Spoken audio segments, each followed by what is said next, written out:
سڵاو و ڕێز و خۆشەویستیمان هاوڕێیانی زۆر خۆشەویست زۆر بەخێر بێن چاوتان ماز دەکەم خۆشەویستیمان زۆر خۆشەویست زۆر بەخێر بێن ئەو دەنگە لای چێ دەداتەوە لای خۆمە لای ورد دەکەم هاوڕێیانی زۆر خۆشەویست زۆر بەخێر بێن مامە حەمە دەست پێ بکە بفەرموو ساڵتانە بێ ئازان و خۆشەویستان کاتان باش هەر لە خۆشی و شادی یابن ئەم شەشەیەکی زۆر خۆشە بێ کۆمەڵە گیاری بە چێژە بینین ئینشاڵڵا ئەم شەو بەڵی هەمووانە بێ لایکەن کۆمنتکەن سەبسکرایب بکەن بۆ هاوڕێگانتانی بنێرن ئەم شەو ڕۆژی گەیمەرانە مامە زاناجیان بفەرموو ساوتان لێبێت هاوڕێیانم ئەو کاتە بوو کە چاوەڕێمان دەکرد وایانە لە هەموو ساڵەکە خۆشتر ئەو دو سێ ڕۆژەیە تکایە بۆیە لەگەڵمان بن بە شەوەکی خۆشی شاڵە بە ڕیاکشنێکی جوانی شاڵە و بە کۆمنتە جوانەکانتان ئینشاڵڵا و لایکەکانشتان بیر نەچێت بێکەوە با سیرکەین بزانین ئەو سەپرایزانی ئەو شەو چییە هەمووتان سەبرت بگرن عەجەلە مەکەن لە هیچ هەواڵێک هاوڕێیانی خۆشەویستم بەخێر بێن فستیڤاڵی گەیم فێست هەیە لە جیاتی ئیتری ئەنجام دەدرێت کە ڕۆژنامەنووس جیف کیلی ئەنجامی دەداتن لەوەی ئەکیدین کەوا لاسەڤەس ریمەیک تێیدا لەبەرەوەی چەند سعاتێک پێشەستا ڤیددیوەکەی لیکرا لە ئینتەرنێت و خەڵکەکی زۆریش بینیوێتی بەڵام هێشتا سوانی بە فەرمی ترێلەکەیدانە بەڵام لە ئینتەرنێت هەیە نامێ پێتان نیشاندن لەبەرەوەی ئێستا حالیان دەبی دەست پێ بکاتن ئەو ئیڤنتە بەڵام ئەکید لە فستیڤالەکە دەیبینین و دەک دەنگۆ هەیە تقریبان دەزانین گادۆڤاری تێدایە یعنی ئەوەندە لیکرایشتەکە پێم وابی مامەزانە مامە حەمەژەسەوە کۆکنکەوە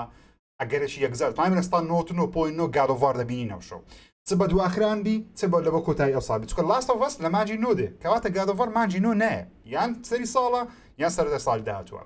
مامە حەمە حەز دەکەی ئەو شەو چ ببینی باسی گادۆڤاریشمان بۆ بکە بەڵام یاری دیکەش حەز دەکەی چ ببینی خەڵکی چاوەڕوانی چی بن ئەم شەوی شەڵای گادۆڤاری تیا بێ وەکو مابەشی خۆشی وتی ئەگەرێکی زۆر هەیە کە گادۆڤاری تا بێ ئەگە تیاشینە بێ زۆر تەکید بن لەوێ زۆر بە خێرایی ستێت و پلێکی بۆ ئۆکرێ گەرنا بەڕاستی گەمران زۆر تووڕابن لە سۆنی و بینیمان لیکرا کە یاری دەلاسۆڤەس ڕیمێکەکەی لەوانەیە ئەم شۆ پیشان بدرێت و کاتی بڵاوکردنەوەکەی دیاری بکرێت چونکە بە پێی و کاتی کە بڵاو کراوە زۆر نزیکە کاتەکەی دڵخۆشم لازۆڤەس ببینەوە بە ڕیمێکی بەڵام ڕیمێکێکی زۆر واقعی بێت چکە یارەکە خۆی زۆر بەهێز و چاکە ئینشەڵا بێز و چاکتری شەکەن بۆ ئەو گەیمەرانی کە تاوەکو ئێستا تاقیشان نەکردوێتەوە مەخاڵێکی گرنگە و وەلەو لاشەوە چاوەڕێی هەموو ئەو کۆمپانیانی ترین کە بەشدارن لە ئەم کۆنفرانسی ئەم شەواکە یاریەکانی خۆیانمان پیشان بن شەوێکی زۆر گەورە بێ دڵنیام لەوەی کە یاری زۆر باشی تیابێ بەڵام حەزەکەم ئەم شەو مافیاش ببینم مافیا دەمێکە چاوەڕوانین بزانین بەشم شتێکی تیا هەڵبکڕێت لە ناو ئەوەیە و کۆمەڵە شتی گەورەشی تیابێ ئینشەڵا مامەزانان ژانێکی ترتان بۆ باسکە بەڵام زۆر حەزەکەم فەیبڵیش ببینم ئەگەم شەو نەبێ شەوی ئەکسبۆکسیش بێ مامەزاناجیان تۆ چاوەڕوانی چی دەکەی باسی گادۆڤاریشمان بکە بەڵام جگە لە گادۆڤاریش چاوەڕێی چی دەکەی دەتەوێت چ ببینی و هەز دەکەی چ دەبینی من لاستۆفەس لایڤەکەی پێشوو باسم کرد کە لاستۆفەس ئەگەری زۆرە پیشاندا لەو ئیڤنتێ و لەخوا بە زیادبیەوەڵی ئەوە لیکەکەش کرا ئەوەی کە من حەز دەکەم ببینم هاوڕیانم پلێکتێلە ریلیز دەیتەکەیە کاتی دەرچوونی پلێکتێلی بێگومان سایلنتێل ئەگەر سایلنتێل درا هەر ئێسەکە نووسرا نەفەر نەمینێ مۆبایل لە خۆتان دوورکەنەوە تەبەن لە بۆ خۆشی لە ئەوەی ڕزندیڤڵی کە دەرچوو مامە حەمە تەمان لە خوارەوە هەموو لە خەوێ هەستا ینی ماڵەوە دراسە شتەکان شیرمیود نەبووی عفو مامەزانە ئەو چاوەڕێوە دەکەم گادۆ فۆر بێگومان ڕلیز دەیتی دەلاستۆفەس تەبان من دەتوانم بڵێم بەقەت ڕزنیڤڵ دڵی پێخۆشە چکە لاستۆفەس هەمان جەویە سەروایڤڵ هۆڕۆرە ئەو یاری منە ئەوە یاری شێوازی یاری منە و چەند گەیمپلی ڕزنیڤڵ پیشانبند چکەم زۆر پلی ڕزنیڤڵ گەیمپلی هەست دەکەم بۆ 13 مانگە ئەزانی چۆنە خۆی کاپکۆمەکە شک دەکەم لە کۆنفرانسی خۆی بێ تابان تا زەماش داوام لێ دەکەم بیگوازمەوە ئینشاڵڵا دەیگوازینەوە بزانم چی هەیە ینی دیار دەکەی کە کاپکۆم چیمان پیشاندا ئەگەر شایانی بوو ئینشاڵڵا دەیگوازینەوە بەڵام 12 مانگ ئینشاڵڵا لە کەناڵەکەی خۆم دەیگوازمەوە جەماعەت لەگەڵمان دەبی ئەوەی ئەکسبۆکسی شتی گەورە لەوێش چاوەڕە دەکرێت زۆر گەورە و چاردەی مانگش درێژە پێدانیتی واتە ماوەی هەموو لایڤە هەمووشی لە زمنی سەمەر گەیم فێستیڤالە واتە هەمووی لە زمنی ئەو سەمەڕێ ئەوشەو پێکەوە چاوەڕە دەکەم زانین چی هەیە مامەزانە مامەحەممە پێمای باسی زۆربەی یاریەکانیان کرد ببورن تەلەفۆنێک لەگەڵ و بەڵام ئەو شتێک کە من خۆم حەز دەکەم بیبینم جگە لە گادۆڤار و ڕیلیز دیتەکەی زۆر حەز دەکەم گیم پلی Call of Duty Modern Warfare 2 ببینین بزانین یاریەکە چۆنە کە دەڵێن ئینجینێکی نوێیان بەکارهێنەیە لەگەڵ ئەو یاریە ترسناکە نوێیەکە بە ناوی کەلیتۆ پرۆتۆکۆل زۆر حەز دەکەم ئەو گیم پلی و یاریە بین هەست هەندێکمان بینی لە ترێلەکەی بەڵام ئەو شۆ پێدەچی گیم پلی ڕۆ ببین واتە گیم پلی خاو ببینین ناوانەی 5 خولەکێک ببینین بزان یاریەکە ئایا زۆر بەدەست مخریزەکەی دێت سپیس ستودیوەکە دێت سپیسیان دروستکاتی خۆست دێت سپیسیش یاریەکە کە مامەزانە زۆری حەزدەیە یاری سروایڤەر هۆڕۆرە مانەوە لە ژیانە بە شێویش ترسناک جگە لەوانە هاوڕێیان ئەوە دەنگۆ نییە تەنیا پێشببینیش نییە تەنیا چۆن دەڵی هیوایکی منە حەزێکی خۆمە حەز دەکەم ئەو شو ئەساسنەکە ببینم ئەو ئەساسنەی کەوا ئەو ئەساسنەی کەوا ماوەکان کە یوبیسۆف بە تێکست دووپاتی کردەوە کە لە بەرەمێنان ئەو یاری ئەو ئەساسنەی کە باسی عێراق دەکات ریفتەکە هیچ ئینفینیتەکە لەوانەیە ببینین بەڵام ئەوەی باسی عێراق دەکە زۆر حەزم لێیە لەبەرەوەی لە مێژە ئەساسنی نوێمان نەدیکە زگەل لە ڤالهاڵی بەشدار نییە بەس جەف کیلی لێ تویتەری شتەچی نووسی وتی زۆر کۆمپانیا دیکە لەوانەیە بەشدار بن بەڵام دەیکەینێ سوپرایز بۆتان واتە سەو لۆگویانەی دانرای ئەوە 100% بەڵام ئەوی دیکە لەوانەیە سوپرایز مام بکات وەکو حازێکی خۆمە دەمێ ببینم لە مێژە ئەساسنم نەکردی بەڕاستی لە پاش ڤالهاڵی تاوەکو ئێستا ئەوە شوێ هەندێک ئۆریژنم کرد کە ئەبدەیتە نوێیەکەی لە بۆ هات جارجارە ئۆدیسی دەکەم بەڵام حەز دەکەم ئەساسنێک بە ستایلی کلاسیک ببینم وەکو پێشتر کە یوسۆ وعدەدا جارە بەو شێوازە کۆنەکانی پۆستر ئارە وەڵا زۆر حەزمە کۆنەکانی بەڕاستی منیش لیکەکەم دیت لە ڕۆژانە عنی ڕومەرە کە دەڵێن ئەساسنە ریفت بە تایبەتی لە مێژە شتەیە زۆر لەسەر کلاسیکەکانە ستێڵتە لەناو قەڵەبارغایی لەناو قەڵەبارغای دەڕۆی هیوایەتی شتە بوو کراوت ستێڵت یعنی لەناو قەڵەبارغایە خۆی زر دەکرد لەناو عالەمێ ئەو شتە جوانانەی هەبوو ئەساسن حیفی ئێستا نەیماوە بەڵام دەڵێن ئەساسنێکی وادێتەوە کە گوتیان دەبوایە DLC ڤالهاڵای دوایە کردیانە ستاندەڵۆن ئەوە ریفتەکە ئەو هایە خۆی ئەوە ڕووبا من خۆمە گوژم نەکەی مامەنا کۆڕیمان بۆ تەواوکە من ئەو ڕۆبێ ئاسەکەیاتمەوە سەری دە کۆڕیم دەکرد چێ یاریمان بۆ تەواوکە چۆنە مامە حەمە کۆری وەڵام ببوورە من هاتم بەس لایکم کرد و ڕۆیشتم لەبەرەوەی بۆ خوامە زۆر خۆشە ئەو هەر ئەو ستایلەنەی سوپەرماسیڤ گیمز خۆشن بەڕاستی ئەم جارە تۆ زێک زیاتریش یاری کردووە $70 دەینی مامە حەمە ئێستا ناتوان بڕیار بم زۆر سەرەتا بەڵام تەکیدم ئەوەیەبێ بەڵە هاوسۆب ئاشس پێم وا بوو لە 20 هەرە خۆشتین یارەکانەکە لە ژیانم کردبێتم تەسەوڕەکەم ئەمیش شتێک لەوە نزیک بێت زۆر حەزە ستایلەکە ها ونە بن و ئانێ خۆیان دۆستنەوەشی ترسناگان ڕوبەڕۆبێتە شتێکی لەو شێوازێشتێکی زۆر خۆشە بەڕاستی جەماعەت کاکە میریش ئێستا دێت ئەوە برادران دەپرسن دێت ئێستا بە ئەو کارێک هەندێک گوتی کەمێک دوا دەکەون بەڵام بفرێنن هاوڕێن تقریبان چەند خولەکێک ماوە دەڵێن ساعت هەندێکی کە دەست پێ دەکە هەتا دەست پێ دەکە من ئەوە لایڤڕان ناگرم بەڵام دەچینە یوتیوب دەمەوێت ئەوەتان پێنیشان بدەم لاستەڤەسە ڕیمەیکەکە ترێلەکەی ببینین لای خۆشتانەکە بتوانم بیکەنەوە بەڵام تابی ئەوە دامەخەنەوەی وەختەکەمان لێ تێک نەچی هاوڕێن لاستەڤەس بەشی یەکەم پارتوان ڕیمەی کرایەوە ترێلەکیان بڵاو کردە بە گرافیکی پلیستیشن 5 یان هەمان گرافیکی لاستەڤەس 2 هەیە بەڵام لە بۆ چیرۆکی لاستەڤەس یەکی زۆر سەرنجڕا چێش دیارە و دەڵێن لە بۆ پیسیش دێ بە فەرمی سەبێکەوە ترێلەکە دەبینین و بزانین بۆ چوونی ئێوە چیە لەسەری کۆپیرایت توشتی وای لەسەر نییە ژیر تووشی مشکلەی بین واللهی قسەی لەسەر دەکەین بە دەنگەکەی پیشان نادەم یعنی بەس ڤیدیۆ طبيعي هم خلق داينا على يوتيوب طبيعي بس بس والله من توزق لو ديمانانم بينيوە پێشتر هەستەکەم نازانم فيك بيها منش عندك ظلم فيك نییە لەوەی ئەکید بن فيك نییە 100% ڕاستیە 100% ڕاستە لیکەکە زۆر بەقوتە ئەنە هەلیکەکە تەواوە هەر بەخۆم سایت پلیستیشنم کردەوە هەر لای نەدایە پلیستیشن ێستاش لای نەدایە پێم سەیرەکە لای نەدایە لەبەرەوەی ئەگەر پیشانمان دەدا لایەن نەدایە یاریەکە سەری $70 دیمەن بە دیمەنی ترایلەری یەکەمیان ڕیمەی کردیتەوە یعنی هەتا ترایلەری یەکەمیش بەو شێوازەیە جۆڵ زۆر جوان دیارە لێرە ئێلی هەمان ستایلی ئێلیە لە پارتی 2 کە باسی ڕابردوو دەکە هەمان مۆدلیان بەکارهێنایتەوە شتێکی دیکەش کە جێگەی سەرنجە باسی بکەم ئەو یاریە ڕۆژ یەکەم ناتە سەر پیسی بەڵام دەڵێت دواتر دێتە سەر پیسی جا دواترەکە کەی بزەبت نازانین و ئەو DLC کە لەگەڵی بوو لفت ئەلۆن بوو نازم ناوەکەم بینی لە کۆمنت بۆم ڕاستکەنەوە DLCەکەی ئەو باسی behind us مشتشی لە بابەتێ بڵی لەبیرم نییە left behind دەست خۆش DLCەکەشی لەگەڵە هەمان چیرۆکە دەستکاری هیچ نەکرێت تەنیا دووبارە بە ئینجینی نوێ ئیناتیلۆجی دروست کرێتەوە ئەم قەنەعاتم بەو گەمەیە نییە بەو ترێلەرەیە نازانم ئەو ترێلەرە هەمان گەمەیە بەس ژیر نابێ ئەوە ڕیمەیکە هوانی ئەو ناستە ڕیمێک ئەو ڕیماستەرە ئێستا کاتی خۆی کراش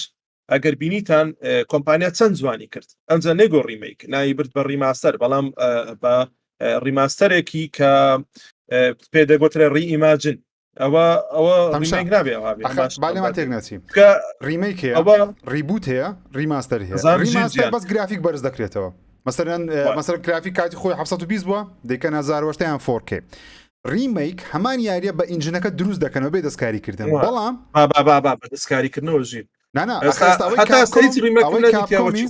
بابا هەیە مەسەر ئەوەی کاپکۆم دەیکا ریمیک نییە لێژ نانووسێ ریمیکە نانووسێ قەنا لە هیچ ڕیمێکێک ئێستا دیمەن سۆڵ خۆ نەنووسرا ڕیمیک زۆربەی گەمەکان نانووسێ ڕیمیک ئەتوو دەزانی ڕیمیکە خۆت پێویست ناکە لە بن تایتڵەکەی بنووسە ڕیمیک بەڵام ئەوە لاستۆفەس دەڵێن ڕیمیکە ریمیک کراوە مەحاڵە هەم یاریەکەواتە هیچ هەڵەیەک تێدا نەبوو پاشە هەمە ساڵی هەماشتی دەکەنەوە نازانم دەستکاری نەکرێ مەبەستەکەی من ئەوەیە ئەو دیمەلانی نیشانیاندایە تەبقل ئەسەد وەکو ڕووداوەکانی بەشی یەکەمە لە ئەنێ هەندێک شتێ دەستکاری کرابی چکە بجەم لێ بۆ دەرن دیLCەکە هاتە ناو یاریەکەی یعنی وەکو پێشتر ناکرێ بە جیابیکەی لەوانە دەستکاریان بەستی من لە چیرۆکە دەستکاری گەوری چیرۆک نەکرێت چکە کاپکۆم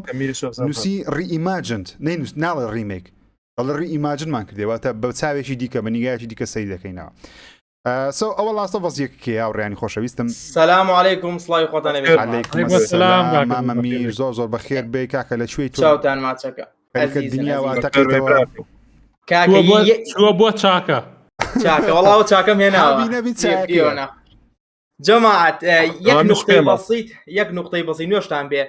قسەکەی من لەگە قسەکەی کاکە زانایم کاکە ژیر ئەوە پێوتی ڕیمیک چونکە ڕیمیک شتێکە کە یاریەک بوونی هەبێت و دووبارە بهێنرێتەوانێ ئیتر چیرۆکەکە جیاوازی هەبێ نەیبێت گرافیک ئنجن منش لەگەڵ ڕام کە ڕیمێک ئینشاءڵڵا و عزیز و خۆشەویستن فەرموو چاومانی کاکە 9 دقەمایە دەڵێن 9 دقە و 37 سانێت کە تەمشایەکی شاشەی خۆتان بکەم زانانی وەختەکەمان لەگەڵ یەکەم 9 29 28 ئەگەر لەگە یەک نییە دەبڵ ئەکسەچ سپیدەشی لێ لای من تاوە من بابی بەم پێش ماماکەمان لەگەڵ نەبووە شۆ بەداخەوە هاوڕێیان زۆری حەز دەکرد بەڵام کارێکی هەبوو وتی ناتوانم ئەگەر ناستە لە ماماکەمان دەپرسی ئەو لە پیس شازدەمان گۆ لۆ ئیم بە پاش دەکەوی ئیوی لە پێشە مەسەلەکە چییە لۆی شەڕا دەکردین هاوڕێیانی خۆشەویستم جەماعەتی شات یەڵا هەر کەسە بنووسی لە چ شار و شارۆچکەیەکی کوردستان لەگەڵمانن یەڵا بینوسن لە چات بینوسن جەماعەتی وەلە مامەشی لەڵە فیسکامەکە تۆ زێ بچووکە ئێستا فیسکامەکان مامەمیر لە ئەبەی گەیم ئەوەرسی چەناڵی گەیم ئەوەرس کردیتیانەوە خۆیان ئەی خۆیان ئابزەوت جێفکایلیە برا بەڕەتڵ هاو ئەو لێر سلێمانی هەولێکە خەڵازەکەدا ئەوەندە زۆرە یوتیوب دەڵێ کاکەوە سپامە دەڵێم نەخێر سپام نییە شۆیکە تێکستەکان جەماعەت پێشمان بڵێن حەستا لێ چ ببینین کا ئەمە گوتوانەوە نەتان گوت کاکە میریش نەیگوتووە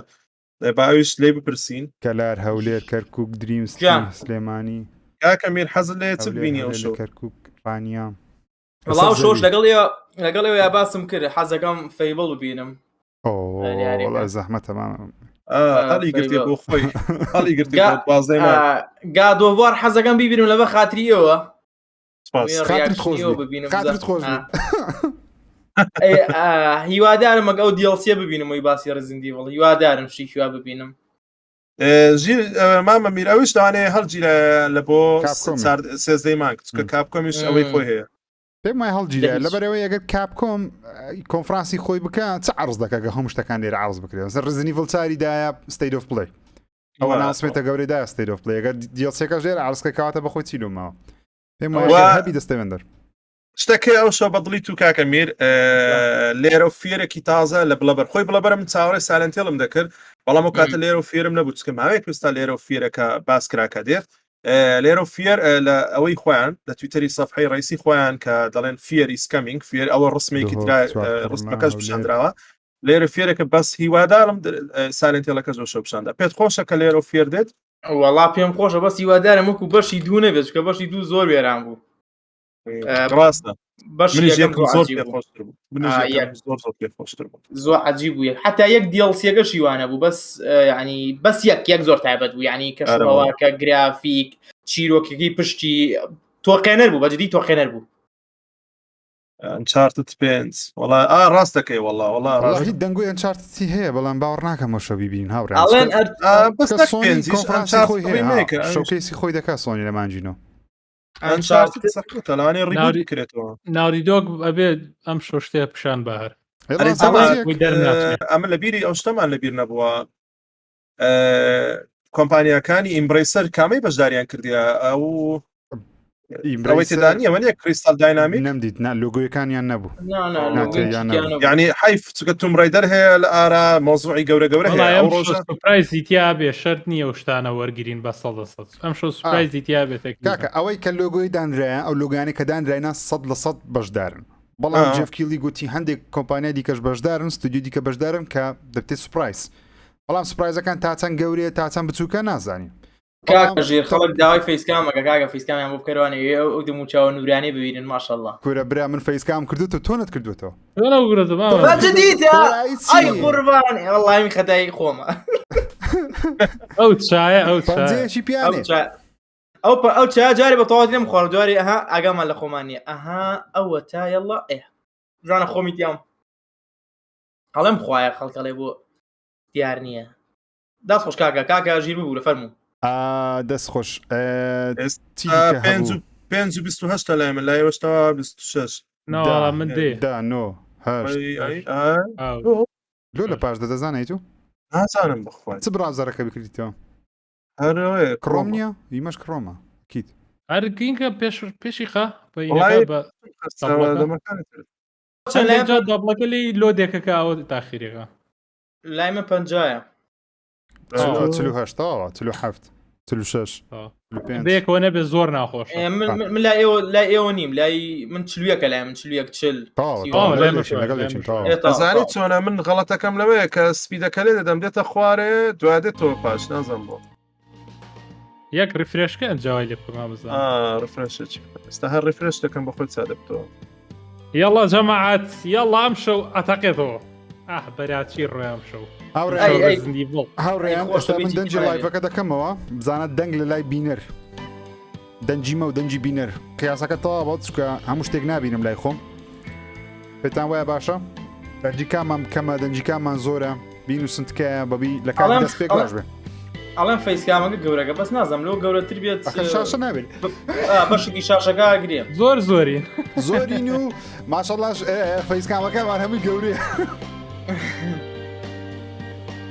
هاوڕێیان باسییان چارتیان گرن چارت دەگەری هەیە ئەوی 20 ماڵە نەگەری ناتی دۆک بە بەشێکی نوێ دروست نەکە کۆمپانیایکی تر بەشێک بەڵام لەوانێ بەشەکە لاوەکی بێ هەواڵەکە ئاوایە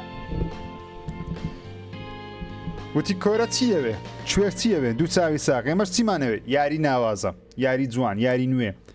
گەیم پڵی تکایە وڵی گەیم پڵی نبینیمەوە شۆ شێت دەم بخوات دەبی گەیم پڵی ببینی ئەم شۆ ئارکی دوی تیابێ یان مشکلی ئەم ئەکسبۆکسەکە زین زۆر مشکلێ بۆ ئەمەی ئەم شەو عادی بردیتی بەس تەسەورەکەم یعنی ئەم شەویش ئەکسبۆکسی ژەنی خۆیانێت ئێرە چکە ئەم قاڵباشدارە بەڵام پێم بەس ئەپدەیتی هەیە ئەپدەیت پێم وابی ئەپدەیتەکانە سەرەداومان دەداتێ بۆ ئیڤنتەکەی خۆی لەوانێ ئەوەش دەبێ گرینجی تەمشا گرینجی ئەکسبۆکسی زۆ گرینگە و شۆ لێرە بیداین لە بەرچ لەبەرەوەی لەوانەیە سۆنی هەندێک یاری زەبەلە ئاشرا بکە کۆمپانیەکان یاری زەبەلە خەڵک لەوانەیە مەسەلەن هەندێک کەس یەکسەر ڕوئیاچێنە دروست بیکەوە ئۆکەی پلیستیشن یاری زەبەلا هەیە تا یەکشەم ئەکسبۆکس نایە مناقەشەکە بەس دەبۆ سۆنی بی یاری خۆشی عرض بکە شتێک عرض بکە مناقەشەکە هەر بەردەوام بی بۆیش ئەکسبۆکس پێویستە بەشداربی پێویستە شتێکە نیشان بدە بەڵام چاوەڕان شتی گەورە مەکەن لە ئەکسبۆکسی ئەو شۆ دەنگت بکەمە دەنجی من اوكي استاكي جەماعەت ئەو یەکە کۆمنتێکی زۆر جوان نووسی ئەمن هیوام ئەو شتەیە خەونم ئەو شتەیە ڕاست دەرچەکەت دەڵێ نینجا گایدنی 4 طبعا تیم نینجا ئەو ڕۆژە لەگەڵ کاکەمیر و جەماعەت باسمان کردەوە زەمە لە سلێمانی بووم تیم نینجا تێکەڵم کرد لەگە نینجا تیۆرم جارەوە دەکەم لەبەرەوەی نەمێژەکەمایان ئاخر یاریان نیئۆ 2 بوو لە پاش نیئۆ 2 گوتی ئەو جارە یاریەکەمان نیئۆ 3 نابێت ماوەیەک ڕێستی وەردەگرین ماوەیەک استراحەت دەکەین لە یاری نیئۆ بۆیە زۆر شک دەکەم نینجا گایدنێک زۆر نزیک بیت چونکە ئەو ماوەی هێناویشەوە هەر ڕیماستەری کردووە هیناتە گەیم پاسی لەبەرەوەی نامکۆش دەوەیە باندای نامکۆش دەوێت دائیمەن یاریەکانی تیم نینجای باندای نامکۆ پابلیشی دەکات واتە لۆنا بۆنا ئەوە شتێکی زۆر زۆر شازە گەڕوابێت انشاءالله وایە هاوڕێن کەمتر لە 2 دقەمایە دقەک 35 34 زۆرمان نمای یەڵا بۆی لایکی نەکردو تکایە دگمەی لایک دابگرن لەگەڵ یعنی 2000 من داوای لێ بردەکەم 200,000 کەسمان لەگەرە 200,000 خۆشەویست بەڵێ لای من یەک تۆز زەریعتریکە یەک تۆز 120 119 یەک تۆزی ماوە چەندە یەک تۆزی یعنی ڕیاشنەکانی دواکە کاکە زانە لەگەڵمان ئێستا 1 هەر لە پاشم ئێستا کراتۆزی مەحمەڵی ئەڵێ هات زاناڵی چی کاکە ڕاوە چی هات لە چی لە پشتەوە ڕوویدا دەمێکە ڕوویناوە زاگە تێک چووە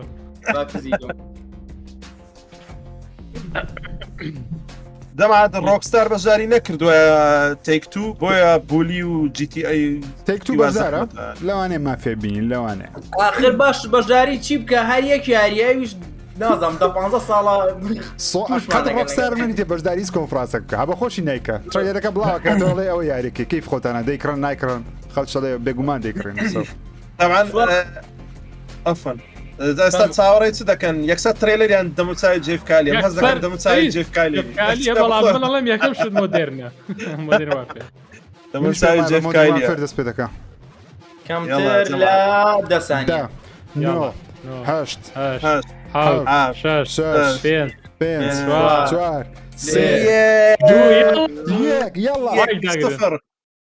دەستی پێکە کاکە دڵم دەشتی لەوانەیە هەندە کەسی زعات بکە یان کەسێک مەسەلەن نەخۆشێشتەکە ئاگان تاری کوتان بن هەلا با ڕیکۆردی هات دەستی پێک الله نەمگوت چاوی خۆی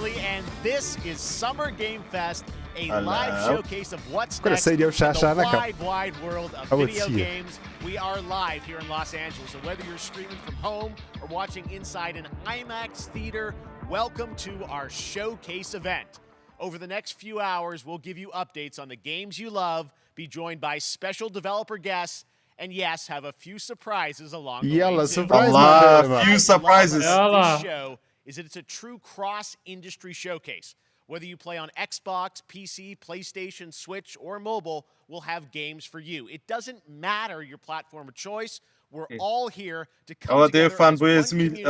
that simply loves the art of amazing video games. The biggest franchises in the industry are here, like Call of Duty. You'll get introduced to exciting new worlds and new teams, and we'll make room for small independent developers who we think deserve the spotlight too. If we do this right, hopefully you'll discover a few new games to put on your wish lists. And even if you don't get every announcement that you desire, and let's face it, you're not going to get everything today, but we've got a lot of great stuff. So let's get over 30 years ago, Capcom Street Fighter hit arcades, and ever since, this legendary Japanese fighting game series has continued to evolve. من ستریت فایتر کات خۆی کردووە بەڵام ئێستا نا بەڵام ئەو ترێلەرە زۆر سەرنجڕاکیشە ئەوەی تێدا ئۆپن مۆرد تێدا کاریەر تێدایە بە ستۆری یەکێ تابندیەکانی دەموچاوی کارکتەرەکان پێش دەست پێکرد توانی بیجوڵێنی ئەتە بەرامبەرەکە و تووڕەکەی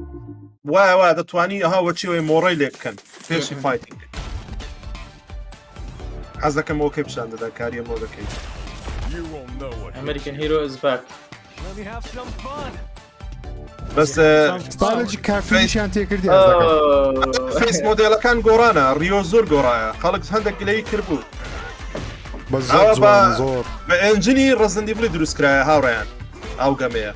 کابکۆم تاکیدی کردەوەلەوە کە بە ئەنجینی ڕزندی بڵیە ئەو جارە ئەها زۆر گۆڕاوە زۆر گۆڕاوە ئەسمەر بووە تۆزێ هەندێک ئەوە بووەوە تۆخ بۆ تۆخ مەسەلەی بەرە و ڕێنیش چوون بەرە و ئەنیمێشنی چوونیش ستایلی کارتونی ئەو کارتۆنیانە زیاتر لەبەرەوەیە کە پێچووی کەمتری ژەکاتەوە ئەوە ڕادەشێشی گەیمەری بچووک شتەچکەش هەیە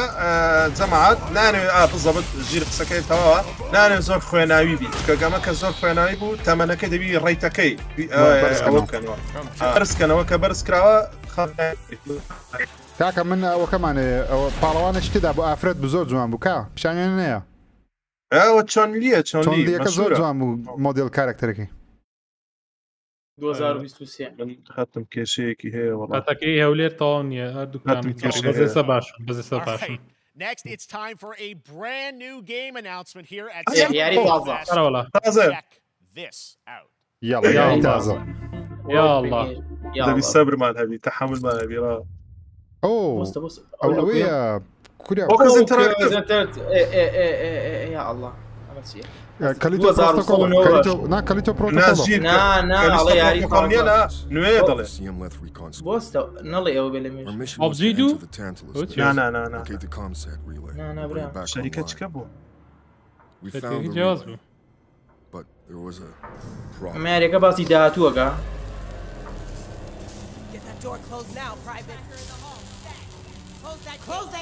ئەمە یەکەم جارە نیشان بیرێ ئیلیان نەبێ وڵا دوورمە بینە بەس ستۆدیۆی سنچی فۆکس تێدا بوو ئەوان فیلمەکانی ئەلێنەوە بەرهەمی دێنەوە وڵا بە ئێلیانی دەچی هەمان ئەوەنە بەو کڵاوی سەری ئێلیێنە لیقاوەکەشە لیقاوەکەش ئەوانش وە کۆمنتەکانی ئینگلیزەکەمان شوێن پێی زینەمۆرفی بوو تاکیدکەینەوەێ ناوە کور ئەوە نەبی ڕزستەنس ئەوەی بەس پلەیستێشن نەبوو ئەوە سۆنیە کاکە سۆنیە وەڵا هەوە ئێلیێنە زینەمۆرف بە براتان خەڵەت ناکە هەر بە بینینێک زانی چییە ماشەڵای لێبێت خەڵاتان لێبێ هیوادارم بەس ئەکیدم فێرس پێرسنەوە چی ئێلیەن ئاخر ئێلیەن ئایسۆلیشن زۆر سەرکوت کردو هیوادارم هەمان شت زۆری تۆقێنەر بوو زۆر بەخۆ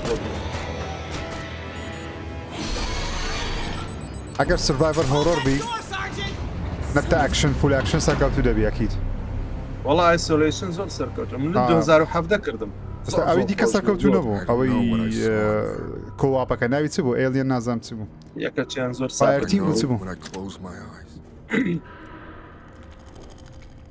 سەوتە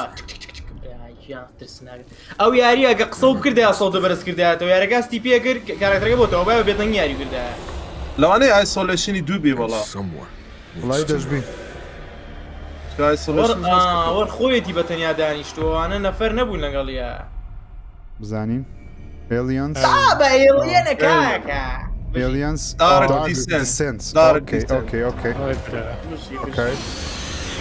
ئەوەیە تۆپ داونە کامێرەی بینیتان وەکو ڕۆگڵایکە ئەوە بۆ ئەوەیە تۆپ داونە کامێرەی ڕۆگڵایکی پێڵەن یارێ زۆر سۆنە عیاریانە ساڵەمە پێش وەڵا ئەم ئەوەیە کە حەزم چیتێ زۆر دەکەم ئەو تێ کلیستە وەڵام منیش هەنە یاریەکەم لەوانە فول ساڵتیکەین بە ئیسراحەت بینەری بین دەمەوێت ببینم کلیستۆ پرۆتۆکۆل گەیمپڵی چییە کالیستۆ پرۆتۆکۆڵە کالیستۆ پرۆتۆکۆڵ پریمیر کالیستۆ پرۆتۆکۆڵ گەیمپڵی زۆر چاوەڕوانی ئەو یاریە بەڕاستی سترایکینگ دیستنس بەخوا میهمە هاوڕێیان شتێکتان بەدڵ بوو لە کۆمنت بینووسن یەڵڵا بەدڵیشتان نەبوو هەبنووسن ئەو ئەکتەرێکی زۆر بەناوبانیشە ڕۆڵی ئەو کارکتەرە دەجێڕێن ئەو هەمان شتە و تریلەرە بۆ دەست پێکەی وایە بە ماکیت گوتی تەواو هەردووکی بەیەکەوە لە دوایمە پیشانەیەک مرحلەوانی تریلەر دووبارەکەیە بەس ئەوەندەمان دیت. ئەمە هەر بە کامل لەو تریلەرەیە هەماشە من حەزەکەم بزانم یەکشت دەمێ بزانم زانم سلاحەکەی وەچی دێت سپیسی یان نا چکە دێت سپیس چەکەکەی زۆر جیاواز بە پانی بە درێژی دەیاوێش بە بزانم ئەوە نابی ئەو هابی ئەوە ترۆیەرەکەی ڕابردووە جارێ ئەوە لە ستێرۆ پڵی بینیمە ئەوە ئەوشمان بیدی هەرعی نەشتە جارێ بەس دوای نیشتە تێمابی لەوانەیە خۆیان قسەی لەسەر قسە ئەوە ڕکلاماتە بێ ڕکلامی والله من أمر المجال هو جمسكير إيماني زور بيشانا زور يعني أو يعني بس زور قبره به زيادة بيشتي يابشانا والله ديد سبيسي تختك أوه أوتا والله عجيبة زور زين تيم بدلا ساوند إفكتي بيك دادانا كاني زور زوانا زور خوشة هر بعام ساوند إفكتا كاني زوانا أو قاش بياك يشاني وقديت سبيس واو وقديت سبيس هوا سريع فانكا يا وتسيوز دمان تاكا ناسا أو سيرو بياكي حاضر أخوة إن شاء الله قادوا فوري دبين زمان خلي مزاري كاليستو بروتوكول 2023 قربالغه يا جماعه بجدي ام صعب الله اوكي يلا دوي دابو خوي اوكي انا اقول زارك سنه صدقا first of all congratulations, this game looks absolutely incredible and I gotta say دقس جير هذا وياري بيدا كاين خلطانه به او ديارك كريم زارك ريزدن ايفل دوم كريا لازم بلاي ستيشن 5 ببيس دولاري ها سلاحي انفينيت امو داتك يقول لك خلاص نادي بلاش بتاعو ذاك لو رجعنا ديت لكاب كوم اكيد مرزني والله ويدي ابجريد دي ميك زاري جيدو ابجريد بي اس 5 دي اوكي انا جاش زندي فول شوني زور دسناگی زور دسناگی شاگردو دسناگی شاگردی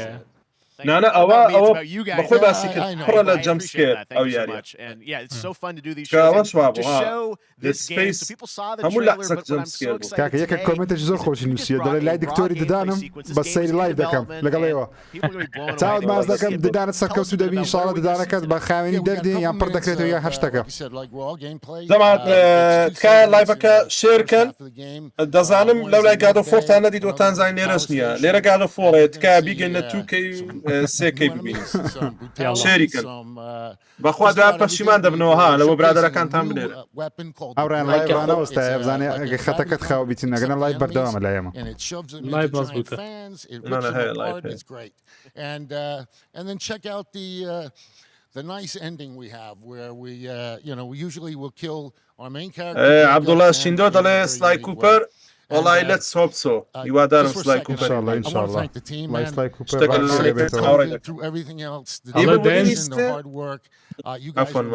الله دايم سيري كلا كوتا كان اما كانت السريكه كم امبريني لكوتاي بيني بيني ما سري بران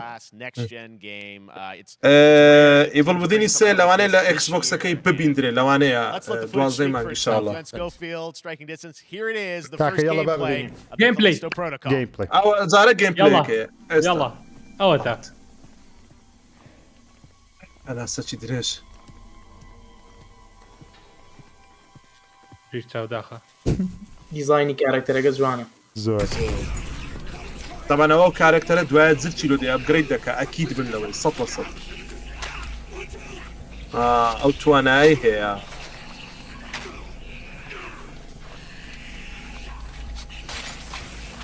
او شتي هي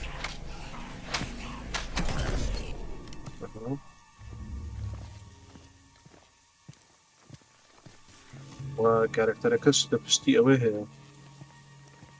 بارتشي دبشتا هو الروشن خيراو او عين او تلكنس هي وكنت سبيسي تلكنس بخوته تقريبا تاكاكاشي ماشي بيا زۆر زیندوو یاریەکە زۆر زۆر الله قەمەی خۆمان گەڕاوە الله ئەو دەرەیەوەی لاستۆفەزیە بلۆتەر بە بلۆتەری دەچیەوەی لاستۆفەزی ئۆ جوان خۆی لادا جوانە ئەو های کرد بەس ناوقەدی گەڕاندەوە پشتەوە زۆر جوان بوو وەڵی زۆر زۆر بێحەلە ئەو چی زانسان بە مجریمی لێ دەدا وەچی دێت سپیسیە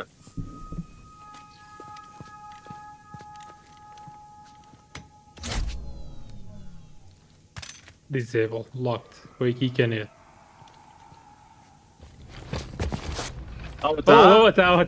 ئەوگرێت دەکە دەبێ وا بێت ئەو شەڕەکەی یا پیشانەیان لە لیا ئەوە جوانە بەنووسیان چێوێ زۆر جوانە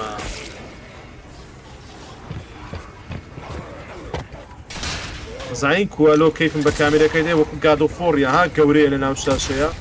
over the shoulder ئەو پلازۆ ئەو شڵدرە بەس ژیر هەیەک ئەوها شەهر بچکۆکەیە ئەوە قورسە قڕس سەنگینە کارکتەرەکە گاد و فۆڕیە ڕاستەکە ئەمە شەڕیان مهمە زۆر مهمە زۆر میمە لە گەیم پلا هەبێت ترا پشتی تێدا واو That just happened. زۆر سەرت All زیراکێشە right, moving on. This October, Call of Duty Modern Warfare 2 arrives. ئەوش دێ ژیر ئێستا گەیمپلەی دێت یاڵا چاوەڕێمە یاڵا With a level playthrough. To Are tell us wallah. more, Oh, let's head to the level portal Gameplay and Call of check Duty in هات مامە میر with Johanna کوژاوەتەوە Ferris, این the کامێرە head of Call of Duty. ژاوەتەوە یاڵا جەماعەت دەبۆ چارکەی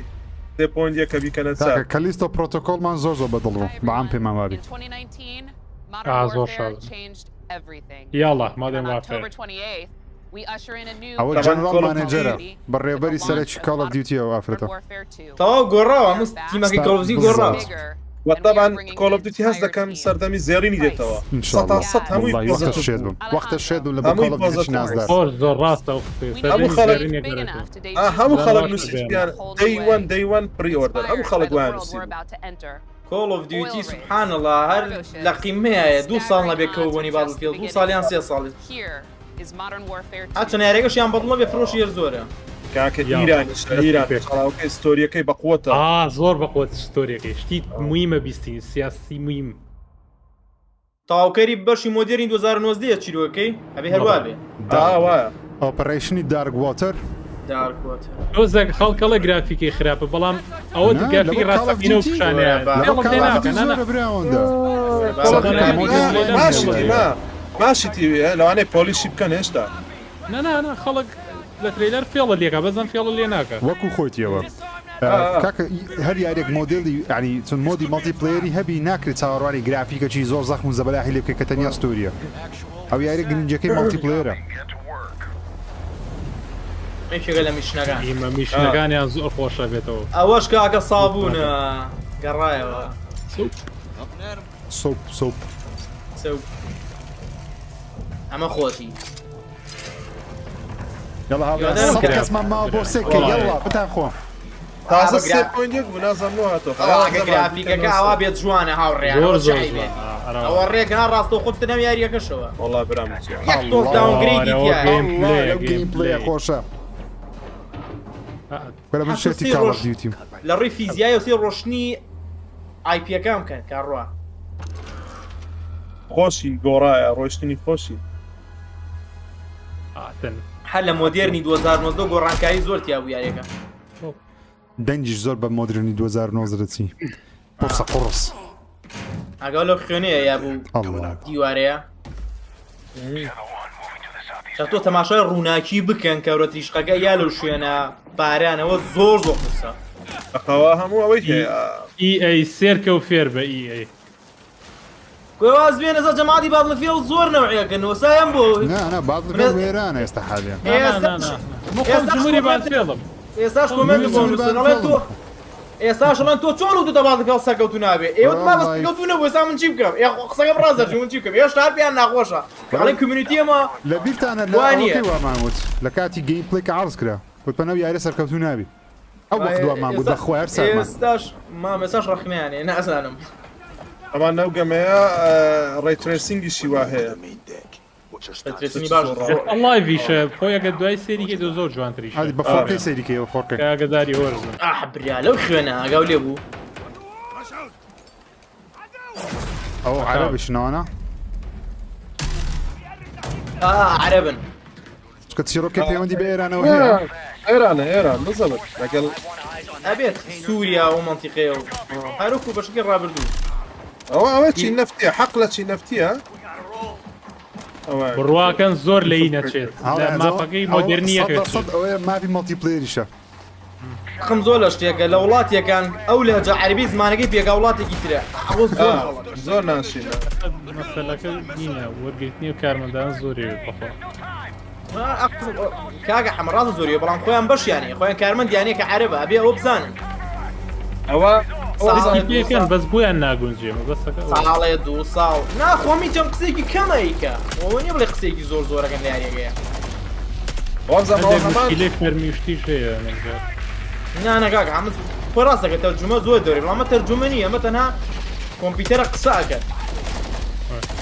لەناو زەماعەت لەناو ترێلەرەکەی لە جێیەکی دەڕۆن دەڵێ ئەوە ئیران چۆن دەستی گەیشتوتەوە چەکەی وەبزەم ئەو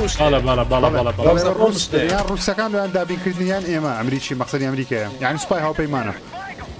نەک بەز ئەمریکا سکۆ سوپای هاوپەیمانە مەکسیک و ئەمریکا و بەریتانیا والله برام زەخمە هاوڕێیان هانزیمەر کاری دەنجی لە بۆ کردیان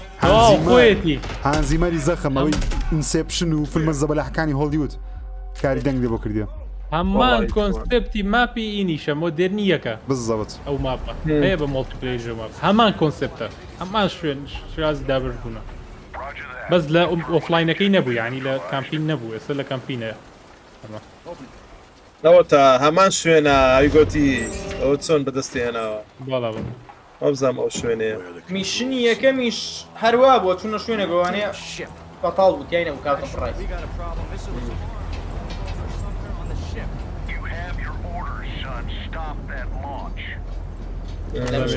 دەرێ سارفەکەی وا دەهاوێن مسڵەکە شتۆرە ڕایگرن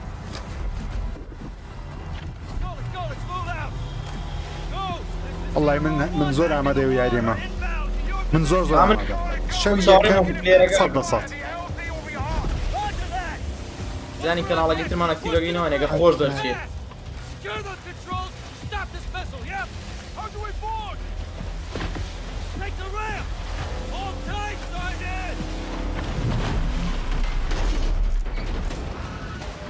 مستەر میر بەخێر بێ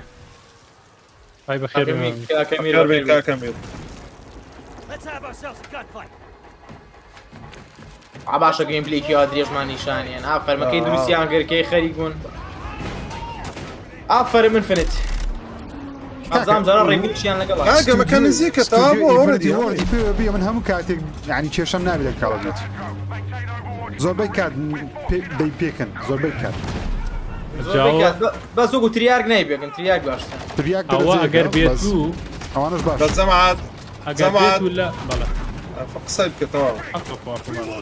جەماعەت یەک شتان پێ بڵێم ئێستا جەماعەتی پلەیستێشنیان دەک دڵتان چون دەوی ئەو گەمانە یەکەم ڕۆژ بێنە گەیم پاس ئەوە زۆر زۆر عەجیبە مشکلەکەی ببینن نا زەحمەتە بەس ساڵنا ساڵی دابێت دێ ساڵی دوای عقدی هەیە لەگە پلەیستێشنی بۆ ساڵی داهاتوش بەڵام گەمەکان دێنە پلەیستێشنی گەمەکە ئەخی لاقی عقدیان نییە باسی ئەوە کە یەکەم ڕۆژ بێتە گەیم پاس لێ بە $70 بی نانە ئەکسکلوسیف نییە ئەکیدم ئاگیرەکەی بینی لەوانەیە بڵێ لەسەر پڵازە سەر گەیم پاس نانە لێرەوە ناڵێ هەریان بۆ کاگە حەمە لە ڕاحی خوازەوە گزبۆکس ڕێکە مایکرۆسۆفت لە بڕۆنەوە نابێت ڕاستە یاریەکانی خۆیەتی تێکردەوە با دەمەعادی پلەیستێشن نەبێت و ڕەنە برا ڕقەنەکە بەس ویستمەوە بڵێم ئەگەر بێت و لە ئەم ماپە لە ئۆنلاینەکە تێی بێت عین لە بەشی مڵتیپلێرەکەی ئەو کۆنتێنەرانە ئەو بجوڵێ زۆر خۆشە بێ بەس زەحمە دەودۆزێ لە مەڵتی پلێر باوەڕ ناکەم بەڵام کاکەشی لەوانی لە ڕووی داینامیکی شۆتیابێ خۆڵ ببارێ لە شوێنێکا خۆڵ نەبێت لەوانەیە والله گەرمە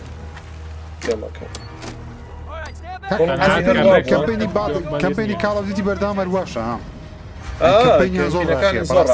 زۆر کورتە بە زۆر ڕاقیە دەرێ فیلمی هۆلیوود وێرێ و مشنانە تەماشا جدی ئیفێکت و ڕووناکی و سەوزدانەوەی عەجیبە early access open beta والله وەڵ يعافيك پریمیر That's what we're talking about. Yes. And joining us now, up from Long Beach, Johanna, great to see you. How's everything? ئەم تۆ زەم قسەکنانەژی زعاجل لەمەی ئەم باشە بەس مەجالە چی دەدەنێ ئێمەش قسە بکەین هەندێک جەماعەت پێتان چۆن بوو چەند دەدەنێ لەدا یاڵا بینووسن کاکە نووسیتی 28 لەدا لەوەی زیاتر بەس تێبگەم لەو ڕقەمی 28 هێڵ بژاردیە Captain John Price and یاڵا ئەوەی لایکی نەکردووە لایکی کە دیڤڵۆپەرەکانن کە دروستیان کردێ و یاریەکەیان دروست کردیە کاکە دەی زۆر دەبینم نوێی زۆر دەبینم دا نۆ هەشت ئێوەڵێن چی مامە وڵای من زۆر من نمرەی پێ نادەم بەڵام ڕۆژ یەکەم و یاریە دەبی بیکەم هیچ ئەلە لە تێدانێ ڕۆژ یەکەم دەبی بیکەم من هیوادارم مڵتیپلێرەکەی تێکنێ هیوادارم من وەکو کامپین وەکۆی بینیم وەکو کامپین هەست دەکەمە و یارێ دەتوانم بڵێم دەلەدا بەس دەکر و مڵتیپلێر ناتوانانی بڕیاردەی بەڵام منیش یەکەم ڕۆژ ئینشاڵا دەیکەم یعنی ئەگەر یەکەم ڕۆژ نیکەم بە زووترین کات چونکە but as far as the levels concerned, you know, this I got a shout out to IW. You know, this was a tremendous collaboration across all of the. خلق همین نو ده هم بدلی أنا. هاوريان شتي زور جورا ما هشت عرضي كان أكيد من لبري يشتاني كعرض كريان وتوبيان سبرايز كان ما زاره. أنا هم قصي خوي عم بوتيان. جيم بلاي كاليستو بروتوكول إذا بينين جيم بلاي مودرن وارفير 2 إذا بينين أشتاني وتوبيان. والله. زاره شتي جورا بشان نداين هیچ پیشان نەدایێت زارێ شتە چیوە یعنی وەکو یاری نوێ بەس ئەلینەکە بەیش بچوک بوو یارێکی وا گەورە نەبوو زارێ ماوە نا ڕستنیڤڵ زەحمەتە لە بۆ سێزدەی مانگا بەس احتیمالیشی هەیە کابکەم بەش دەڵای لێرە مارکێتینەکە زۆر گەورەیە باڕ زۆر کۆمپانیا هەیە لە دەست خۆی بە خۆی لێرە لە دەست خۆیان نادەن کۆمپانیاکان چونکە هیچ ئەوانی تر ئەو بینەرەی نییە ینی بۆیە بینەرەکەی زۆر کاکە جگەلەوەش دەنگۆیەکی گەورە شێک گادۆڤاری تێدابی ئەکیدن زەخم دەبی ئەکیدن یعنی کاکە زین خەڵک داوای گادۆڤار دەکە هاوڕێیان باوەڕکەن 4 مانگە لەسەر یەک هەموو ڕۆژ بڕۆنی تویتەری گەیمینگ بکەنەوە گادۆڤار ڕاگنەڕۆک ترێندە 4 مانگە لە هەموو عالم یعنی باسی کوردستان ناکەم باسی هەموو عالم دەکەم گەیمەرێکی زۆر تانیا یەک قسەی دەوێت یەک قسە بەس کەی بڵاو دەکرێتەوە هەر ئەوەندەیان دێ صوانيش عنادة نايلة والله تاون ابوها يعني حازرني انا دائما قلت اوان زوتر العالم انا كاتب بلن دوباره التاخير زور ناشين بس استشم جار زور تاخيري كان هر ناشين كله بقى زور تاخير بخوا اگر لو رو يعني لو مانجي من هر وام قلت لو مانجي اشكر انا كنت ديارك او صار طبعا استبرنا تويتري سانتا مونيكا نسيتي جاد اوف وار كامينج تو 2022 اگر بعد بتاع سلام وا لما جا اشتهي او ما ويك استاذ او كان غوري ئەوان پلانەکەیان 2022 بەس کێشەکەوەی ئامادە نییە ئەوە کێشەکەیان بەس من بەخۆم وەکو خۆم لەبەر لاستەڤەسەکەی ئەکیدم یا مانجی 11 یا مانجی 12 ما محەممەد پێ 11 یان 12 هەما فکرێتۆم هەیە بەس من خۆم وەکو شخصی خۆم مانگی 9 حەزەکەم تەکی دیشم بەپێی هەموو لێکدانەوەگە بێ مانگی 9 دەبێت بەڵام لەبەر لاسەکەمانێ بکەنە مانگی 11 بەس ئاساییە ئەم لە بیرم نەما بینی فۆربدن وێست و ڕاچتان کلانک چەند بوو زۆر بوو بەخوای ژیر سیاستان کلانک 2020 بوو 20 بیان مستێک بوو أنا بستويك هاويني 2021 بو هاويني 2021 بو فوربيدن ويست بهاري 2022 بو زوري فرق شش مان جان فرق بو لبيني وانا تسهبو أبو هبو ناوي تشيا سۆنی ئەوەی دوا ئۆ ئێڵدن ڕینگ بوو تا بەس ئێڵدن ئەو ڕینگ فلاش باکەوە بزانم فلاش باکەوە گەمێ ئەزانلۆ پلێستێشن تەبیعاتە چیەیە کوارتەرلی گەمەی بڵاو دەکاتەوە ساڵانە 4 گەمەی بەقوەتی یان سێ بۆیە زەحمەتە پێکەوە لێک نزیک بن دەبێت فەرقێکیان هەبێت ئەوە گەمەکە بوو ناوی فلاش باک بوو کاتی خۆی لە سیگەی دەم کرد تەوام کردوایە ڕیماسەرە چی هاتەوە بە ئارکەیت لە سەردەمی 360 کردم عینن ئەو گەمەیە ئارکەیدە بەس نازانمەوە هاوایان نە بۆەوەی دەچوو زۆر فلاش با خۆیەتی فلاش باگی دوو تا خۆیەتی هەموو کۆنسۆڵەکان و پیسی و نیتندۆش ئۆکەی ئەو بەڕاز ئەرێ وینتەریش نەبی کرد زای مامە هەمە خۆی ڕاگنەڕۆک وینتەرە باسی زستان دەکا سەو لە زستانی بڵاوکرێتەوە پێم هێشتێکی زۆ باشە لە بە سۆنی مارکتینگ بەخوا مشکیلەکە نیشە گەیمەوەردیش دەورە بینێ گەیمەوەردی دەستی لێ بشۆ ساڵ ئەگە بستەمانجی دوازە ناستە ناو گەیمەوەرد ناخمەمە بۆیە ئەڵم لەوانێ زووتە بڵاوکەنە بەس مامە زانایی نەما فیسکە هەلانە کارە بڕابێ هەر لە خەت نەما ئەوە چییە؟ ئەوە داینەسوورەکە نییە داینەسوور دێتە خوارە ئاسمان ئەو نییە یان یاریچکەوە نا ئەمە یاریەکە تۆزێ قەسڕشتی وای دیە قەڵاوشت ئەزام ئەمە چیە؟ خوا پێغەمبەرەوە چیە؟ سەردەمە کۆنە و دەمانچە ئەمە یعنی چی؟ بۆستە نا سەردەمەکە زۆر کۆن نییە تۆزێ فانتاسیە فانتاسیە یاریە سیلاکان مۆدێلی شوێنەکان هەمووی کۆنە سیلاکە نوێیە بە سیلا شەڕ لا سەر سەیریکە یاریەکە گوزە ئۆردەرە ئۆردەر بازی کۆنیەگەر بەڵام چەکی پێشکەوتووی تیا بوو بەس گەیمپلەیەکی خێرا و ئاکشنێکی زۆری تایە و بە دووم یاری دووم بە دووم و دیسۆنەرە چ دیسۆنەر زۆر ڕاستەکەی لەوە لەوانەیە کۆمپانیای ئارکەین بێ بەس بەڕای مارکەین یاری وا دروستکار لەم جۆرە تۆ سی دیزایانی شوێنەکان کەن سەحری زۆر جوانیش پێ بوو ناتۆسی خانەکان گەن ئەڵی وێنەی کێشەوە ڕاستیە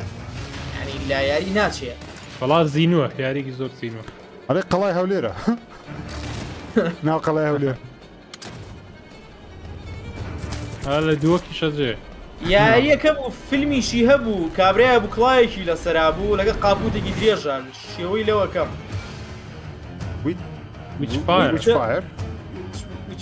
ناوەکی جوانە کاتە بەس پیسیە ئەو ئەپێک ئێپێک گەندڕێڵ ئەنجام دروستی دەکە ئیپیک بەخواری هینەکە یاری پەری چاک پێێدا هەتم لەما هاوڕێ یاخوا بەخێر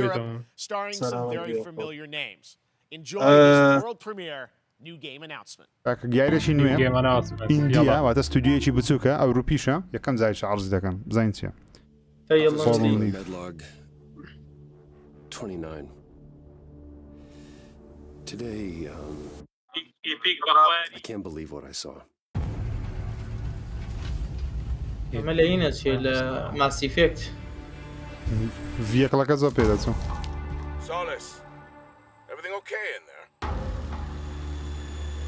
یارێکی سەرڤای هۆرەری سپیس شی گوشتی وایە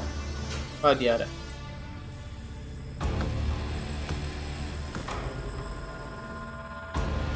ئەمیش ناڵێ لە سەرەوەیە کامێرە ئەو شتە جوانە نانا دیارە من لە سەرەوە نییە استراتیژیەکە ئەمرم مشکلەکەی استراتیژی چییە؟ تڕۆیدەرەکانیان زۆر سینەمای جوارە استراتیژی نییە کاگەژیرەوە ئەوی ڕابردوو ئەوی چەوە کامێرەکە سێمە پێدەچی نامە سێمە ئەوە سێمە خراپ نییە مۆدێلی دیزاین دەموچوانێک کورد بێ یارێکە والله جوانە والله جوانە ئەو چی مۆدیلی ئەو گەمەیان نەهاتەوە دەزانی ستودیۆیەکی ئیندی ستودیۆیەکی ئیندی مۆدیلی ئەو گەمانە هاتەوە والله عافیە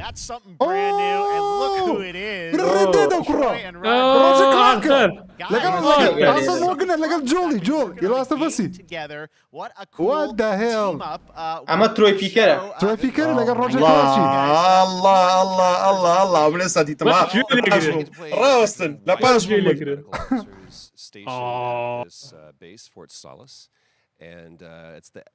دەنگی زۆر خۆشە times Roy in Baker, opposition with بس جو العرض Roger's character. دەبێت قسەی بکەم. Battle we've been waiting to see. Every once in a yeah. Those- Oh, man. Allah. We can't wait to show you what we've been working on. And by the way, Jeff, Allah this is خوش. awesome, man. It's so great to be here. Thanks for having us. تۆ دیارە یاریەکە بودجەیەکی زۆری بۆ دابینکراوە ئەم دوواکتەرە کەم نینەوە بانکراوە نا، نا. One of the first Anna. major ones for a while. بەناوبانگترین I played a نەبووە. character by the name of Jack Leary. ئەدەم یاریە دیارە بودجێ و دیارە هی کۆمپانیایەکی دیارە نازانم وڵای وتی بەس- هندیە. His job is to make sure ئەو that گەمانە everything's زۆر locked خۆشن down ئێستا and گەڕایەوە the ئەو شێوازەکەەوە. The graveyard لە shift. هێندی ناچوو یاریە Mars and Earth are really far apart from each other. تاکە یاریەکە لەسەر مەریخە. Sun. So نا hell, یاریەکی it's not هینە a simple ترسناکی سپێسشی I گشتیوە gotta ask. I think a lot of people will see this thing and they'll probably wonder, it's a new team, right? ئەوتەوە بزە پرسیارەکەی مێ. بەرە یاریەکی گەورەیان بچووکە کو دەبێت دوو کەسێکی گەورەی تێدابیت. دەرە کۆنگۆ چونە سەر I will say پرۆژەیە. that 2020 to me was the most impactful year for games. It was the first. I mean, Joanna. obviously we had this Thank you, unprecedented Joanna. event with the pandemic, and that forced the way that we looked at everything as a society, but also the way this industry functioned. But it was also brand new consoles. We had أوه more tools هشتا that were being made available عراقي that اللي were تينقي. leveling the playing field between like the AAA studios and the indie studios of the AAA studios. And so, just like anybody else, we got reached out. James Tinsdale with this brand new studio said we'd like for you to consider being a part of this game, and he walked me through a very brief description of what the experience was going to be like. And in the very beginning, he said, we want this to feel it's a tight thriller. We want it to feel like Dead Space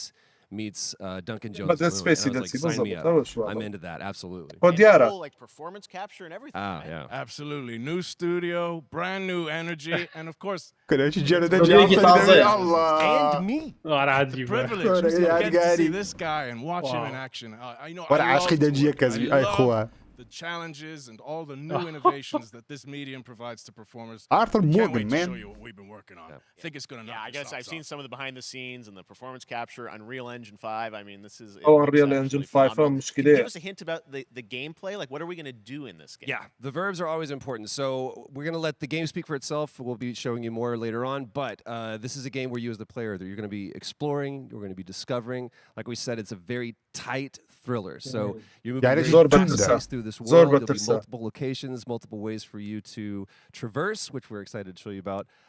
And then the narrative is a huge element to this. Penalty They Zor didn't combat waste, تدابي بحساب any تاسع. resources. Cherokee on شعري. performance Cherokee, for sure. لا I gotta tell one quick story, Yeah. if I can. It was one of our favorite moments. There is a lot of action in this game, and that was at the Action is forefront of always there. this. And to speak to the performance capture aspect, we brought in an incredible, I got to give him a shout out to Nathaniel, our stunt coordinator, who walked us through and really approached this in a completely different way than anything I've ever done before. And he says, I want to know the story of this fight. And so Roger and I sat down, we said, these are who our characters are. And he goes, give me 1 hour and I will come back to you سەردەمی with the story of 360 this و fight. پلیستیشن 3 And after لەگەڵ an hour, he پلیستیشن comes ئەو to us یاریانە and زۆر goes, هەبوو like a دوایە recovery جەنەرەشنی program. ڕابردوو ئەو Steps. یاریانە زۆر And کەم he بوون walked us through لێ this ئەو incredible جەنەرەشنی زۆر هیوام fight. And I was- خۆشە I- دڵم زۆر halfway زۆر out- خۆشە halfway through بەتەن it, I ئەو started نوع tuning یاریانە him out, and I گەڕانەوە was کە like, hey, man, ئێمە I لەگەڵی gotta know گەورە you بووین know من about لەگەڵ this, ئەو but نوع I یاریانە gotta do a lot of بەڕاستی things, گەورە but بوو I can't do this. خۆشترین And he grabbed me شێوازی by my یاریە shoulders and he کورد said, بەعام "You حەزی لە یاری کە سێم will, and it's زۆر going to be ڕاقیە. glorious." And we did. And we Wow. Like did. a dance. There was a lot of trust, and it worked out. Yeah, I mean, We're big, excited. big Wow. stunts. Yeah, I mean, أو this يا is ريال so زور- cool to زور see تايبة some دبت، independent بفيق studios سكانر. teaming up with you guys. We can't wait to see more. Troy, Roger, thanks for joining us here. سپرایزێکی جوان وای بەڕاستی. نەکردووە کە All right, ستۆریەکەی appreciate ئەوەندە very much, بەهێز guys. بێت. All right. Well, next up, Right, keeping up with the surprise space that you theme, do. it's time to Do- world premiere دوو a very ممثلی exciting new دەنجی game یاریە which will گەورەکان feature a ببینی musical score ڕکلام بۆ by یاریشی بچووک industry بکە legend یاریی ئیندی نوێ Mick Gordon. دەڵێ مە This بەستەکەی one مە is gonna بەشداریکردنمان grab you. پارە We نەبوو are so تەنیا honored to پرۆژەکەمان debut. زۆر بەدڵ بوو بۆ وابزە بەزاریمان نوێیە ئەوە نوێیە نوێ بەڵێ چکە دەیبیوت یعنی دەیناسێنی نوێ دەیبوت یعنی یەکەم جارە یەکەم یەکەم جارە. جارە دەیناسێنی What the hell ئەوە ترسناکە لی ناگەرە نەفشۆ من بنوو یا الله وای. هەمووی سپیسیە ئەو پێکەوە. تاوی دیارەکان بە سپیسیانەوە گرت ئەوە پێدەچ فێرس پێرسن بی باوکە ڕۆمان هەر ترسناکی بێتامە با فێرس پێرسن نەترسانشتارە پر زۆر جوارە بەڵێ خۆشە ئەو VR ئەوانە مشکلەنە وەی بابا الله دیزاینەکە زۆر لە ڕاستی ساوندی فێکتی زۆر ڕاکیە چیاوە حەقیقیە واو ئەوە چی بوو چوە خوارەوە ئەوە پێدەچی سکانشتی وا بکە کامیرە بێت ئەمانە کاتی لەسەر نووسراوەزانام کۆمپانیای کاتەوە ئیشی بیناسازی و شتیوای پێگرێ سيارەشیان ئۆتۆکات. شاحینە و ئەها شتێک لەو دیوی دیارە وەڵا ڕۆبۆتە یارێکی دەستناگە ڕۆبۆتی نازانم سەیرە بێ من بە ڕۆبۆت ناترسم. ئەخەرە ڕۆبۆتانە ئەوە دەکەن کۆنتترۆل کراون ئەوە چ بۆ خاتری خوا دوای براریان مەعید برا لەو دەموچاوە ئەوە ئێستا ئەوە ڕێ عملیاتی وە تین ئەڵڵا برامەوە ڕۆتینە لونەر سوفتوێر بەس ئەکسبۆکسەوە پلیستیشن نەبوو. پریمیرێکی تر That was routine coming to Xbox and PC. It was first announced a PC decade Xbox ago and is now officially back. بزانت چیەکەم Now it's time to هێشتا with a هەڵی very گرتی بۆ خۆی special guest who's been in his fair share of video games, including most recently Fortnite as the کەسێکی foundation. گەورە لە یاریەکان Dwayne Johnson, welcome to Summer Okay. Game Dwayne Fest. یاریە ئارک فۆرتنایتیان ئارک ئارک ئەوەیە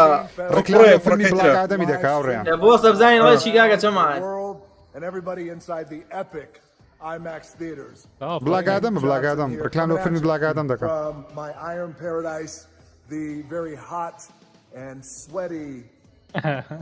And smelly Yes. Iron Paradise, powered by, of course, Zoa Energy. هیچ ڕکلام ناکە هیچ بە حیات ڕکلامی نەکردی. بۆ زەواتی تیک تۆک by a lot of nicknames. The Rock, La Roca in Spanish, Uncle Handsome, Sexy لەوانەیە ئارک سەرڤایڤەڵش ببینین ئەو شەو دوو Big Drink Energy. یان لە کۆنفرانسی ئەکسبۆکس. Always room for a cheesy joke. There's always room for the extra large cheese pizza, especially when I'm delivering, and I deliver them often. You guys also know me as Black Adam in Fortnite. greatest and most electrifying. دوێنێ تڕۆیەکەی بڵاو بووە لەوانەیە لێکوانە شتێکی نیوان پێ بشاندە کلیپەک شتێک دوێنێ تڕۆیەکەی بڵاو بووە. And I got to tell you Epic Game guys, Gear. number one, thank you so much for the crazy response of me becoming the foundation, but also I got to say that بەخۆی بۆ فاوندیشن یەوە شتێک بۆ دەرێ ئەوە تێنەگەیشتن بیداتەکەی جێف کیلیەکە بزەبەت چی وت؟ وتی ئەم بۆ بێک لە دامەزرێنەران و دۆزەرەوانی شتێک بەس تێنەگەیشتم هیچ چی بوو بزەبێت. Black Adam, as millions of you know around the world who know the Black Adam mythology, he is ruthless, he is unstoppable. And for those who don't, I always like to say a quick tutorial is this. Black Adam has the powers of Superman, but the only difference, well, there's a few differences, but one of the biggest differences is Superman's weakness is magic, and Black Adam's one of his superpowers is magic. تعليق سوبرمان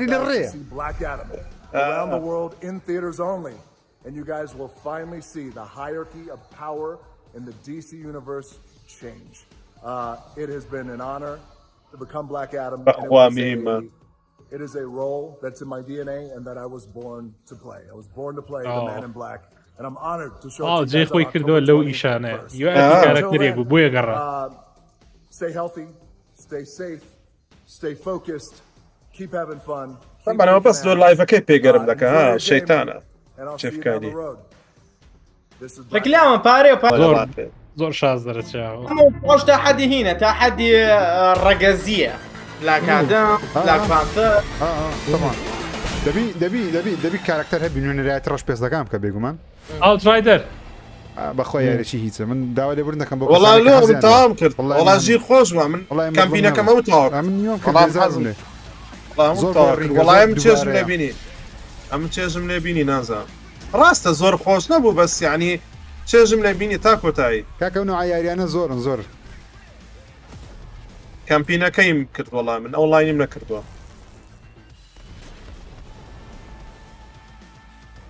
ئەوە دیاز ئەوە چی نوێتی ئەبدەیتە چی نوێ لە بۆی دێ یان دیڵسیە ئەڵێ گادوڤارنەیە ژیرت و ڕابوو بابە خۆ بەدە زێمە نیێڵە عەزەکەم ێستا بێ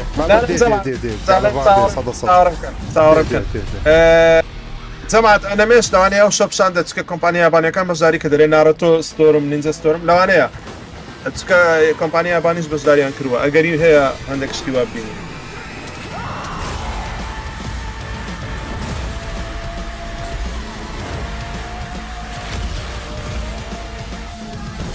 ئێستا لۆنگۆلۆچی های بوونە نازان من کەلیستۆ پرۆتۆکۆل لەگەڵ ئەو یارەی تازە سۆڵ ئەوە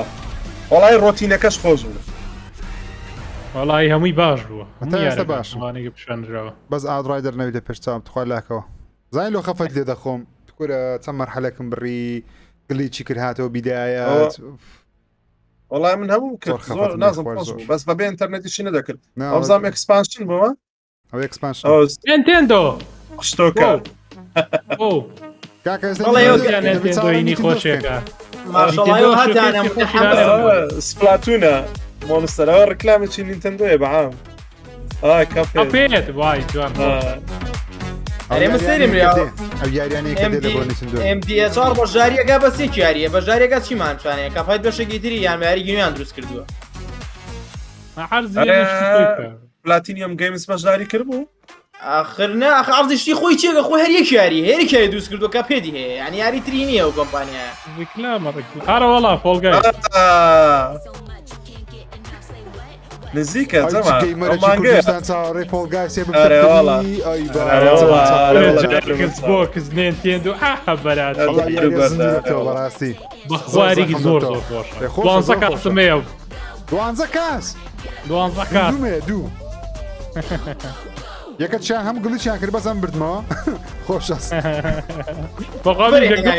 دویم بردەوە دوو نەفەرمایەوە ڕکلامێکی وەریشی تایە بەستە بە مۆبایلی مۆبایلش دێست کرێکەکان کە جوانە ئەو یاریە هی مۆبایلە بەڕاستی بەزازم مۆبایلی نازانەکانی زۆر لادانە لەگەڵ پازدا هەرە دوێ بەخوا هەر لۆی دێنن بەس تا پۆرتی دەکەن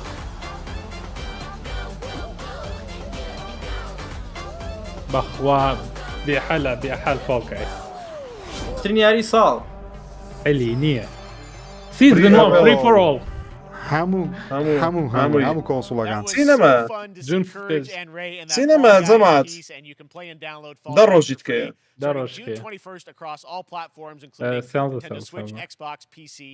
and PlayStation. All right, back to another new game announcement. New game. Announce a brand new game and universe from a new team of legendary developers. Check this out. دیمە چینوێنە دیسان کۆمپانیای چینوێ بەس دیڤۆلۆپەرەکان کۆنن. Frost Giant Studio. Frost Giant چیانەیە؟ نوێیە. نوێ.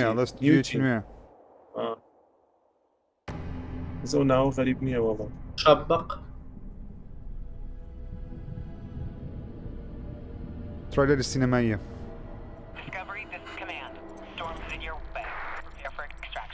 Signal's breaking up. Command, I'll do one last scan. See you soon. Over. دەرێک گەنگ کاک میری. تقریبا بەس گەنگ تۆزێ مناڵانتر بوو ئەم تۆزێ واقعیترە کارێک زۆر چێژم لێبینی ئەو ڕۆژە دایانگە بەشی دوی لەوانەیە بێ وەڵای من تەواوم کرد خراپ نەبوو ئەم نشتە هەم وڵای خۆش جیهانەکە خۆش بوو جیهانەکە جوان بوو هەندێک بە ڕیکۆریش دەچی ڕیکۆری ئەکسبۆکس بەڵێ سیارێکی زۆر دووبارە بوو ئەی برایان تۆزێکیم لێ کرد تااقەتم لێ چوو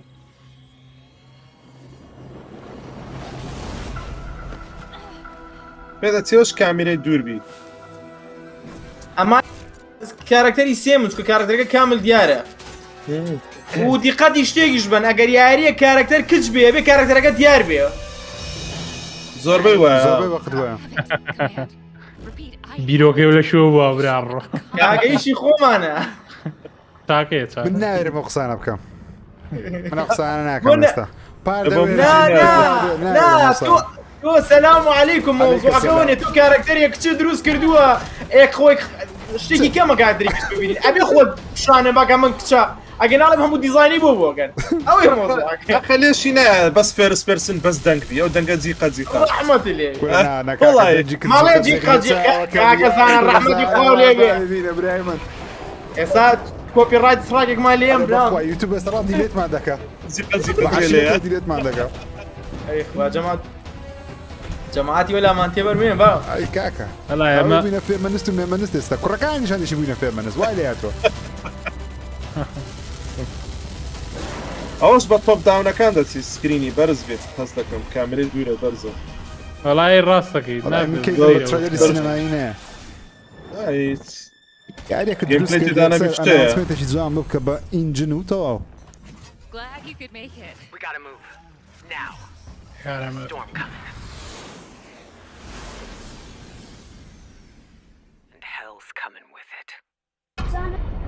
ستۆرم گەیت تۆرم گەیت 2023 بێتاقیەت دیارە هاوەڕێین پلەیستۆرم ئەو بووە لاگەکە و تڕۆیەرەکە دەکرد ڕۆڵ پریمیر برابەس یەکەن Tim, congratulations. Stormgate Please. is real. We have a name Keraka. and some details. live first of all, service ئەگەمە congratulations on شیاکیدم this announcement. We're so excited about the return of RTS. منیش وا وێ franchise. What is چکە یاری چیرۆکی بێتاومێتای نییە ڕێک بڵاگێتەوە Stormgates are portals that open during a massive solar storm that Immortal. unleash the infernal host on future Earth. Okay. And we saw some hints of some. I mean, you guys coming from Blizzard and StarCraft. Everyone wants to know. Oh, جەماعەتی بلیزارد Tell دینە us about the sides in the. کاتی خۆی لە بلیزارد بینە کاتە 100 یارێکی ئەکشن پێ دەڵێ ماما ئەوە So the human ئەو resistance زۆرە یاریە and we saw استراتیژیەکان an archaeologist from the human resistance in that intro بەس cinematic. چییە کامنەوە ئەوەی وەکو دیابلۆ وەکو ئەو جۆرە یاریانە who come from another world. One thing everyone wants to know. ڕۆگلایک Background pedigree of the team. نه بەس ڕۆگلایک نا ئەوەی پێ دەڵێن کورە ئەکشن ڕۆڵ پلەینگ کورە ئەکشن چ پێ دەڵێن شتێک ئەکشن شتێک ئەو گەمانە بوونەوە پێ دەڵێن ئەکشن نازانن چ Any sense of what you want to ئەکشن RPG نه ئەکشن RPG نییە ئێستا پێداڵ یابانیە RPG یابانیەکەیەوە مامە ئێستا پێتان ئەڵێم ئێستا پێتان ئەوەی وەدەزیێکە پێیان دەگوترێت دەنجن ئەوانی کەس پێ دەرێن تۆپ داون کامل ئەوەیە مەبەستانەوەیە کە لە شوێنەکە بمرێ زیین و بێتەوانێ ناناوی کامێرایان بەرزە هەندێک کامێران وەچی دابلۆی ئەوانە دەنجن گەیمەکانن دەنجن لەگەر دەنجن یان پێ دەگوترێت لەگەڵ ئەوە تۆپ داون سامە بەستانەکو یاری هەیدیسە وایە ڕۆگلایک ناڵێت تۆ ڕۆگلایک نییە کاکە ئەکشن ڕۆڵ پلەینگ پێ دەڵێن ئەو دۆزیمەوە ئەکشن ڕۆڵ پلەینگ ئەکشن RPG ئەکشن RPG ئەکشن ڕۆڵ پلەینگ ئەخر ئەوان ئەکشن RPG دەکرێت ئەوش نەبێت ئەکشن RPG ئەوەیە زۆربەی یاریەکان هەیە ئێستا وەکو فانل فانتازی ئەوانش ئەکشن RPG نە بەڵام ڕۆڵ پلەینگ نینە ئەڵە تێرن بێ استراتیژی پێڵە ئەوش ئەوانە تێرن بیسە ئەوە سکرین شۆتی یاریەکەیە تۆرن بیس ئەوەیە باتڵ سیستەمەکەیتی ئەو یاریانە لە PC و ئێستا حالێن لە مۆبایلش زۆر بەنابانگە بەڵام گەیمەری کۆنسۆل زۆر حەز بە یاریان ناکات لەبەرەوەی کۆنتڕۆلکردنیان بە دوگمە بە کۆنتڕۆلەر ئاسان نەبووە تاوەکو ئێستا بۆیش یان زۆر خۆش نیە بە کۆنتڕۆلەر بە ماوس کیبۆرد خۆشە Now it's time for another indie game announcement that India, I'm this share time. with you. High Water. Check this one out. Highwater. پریمیر جارێکی دێر Good morning, high water dwellers. Allah, وەچیە ئەوەی گرافیک Alphaville authorities continue to deny گەمەیەک پیشاندا لە جیهان ئەومان بوو کۆنفرانسی بوو کچێک بوونە ناو شارەکەی پێڵای بەتایشتیوا لەبەر بوو پلەیەکە بوو بەڵە هەر عینە نەمە زۆر خۆش بوو ئەوە بوو نا زۆر جوان بوو ئەو کۆمپانیایەکی ساوت کۆریا بوو دەزانم زۆر بەقوت بوو هەندێک بە یاریەکان نینتەندو زۆر جوان بوو جوان بوو ئەوە یینەکەیە لەسەر ستایلی ئەوەی جاکیشانی پلی دووەکەیە یعنی مۆدێلەکە دروستەکەن دوای خەتیەکەن بەس زۆر جوانە ستایلی کاک زانە بەسە کامیاری ئەو کچێنەوە بەلەمەکەی نانە کچەکەنە ناو شارەکەی بوو زۆر جوان بوو ئەن لەگەر منداڵی تری یاری دەکردوانە گەمایان دەکرد ناو شارێکی گەورە بوو زۆر ئۆپن وۆردەکی جوان بوو لەبیرم نەمایە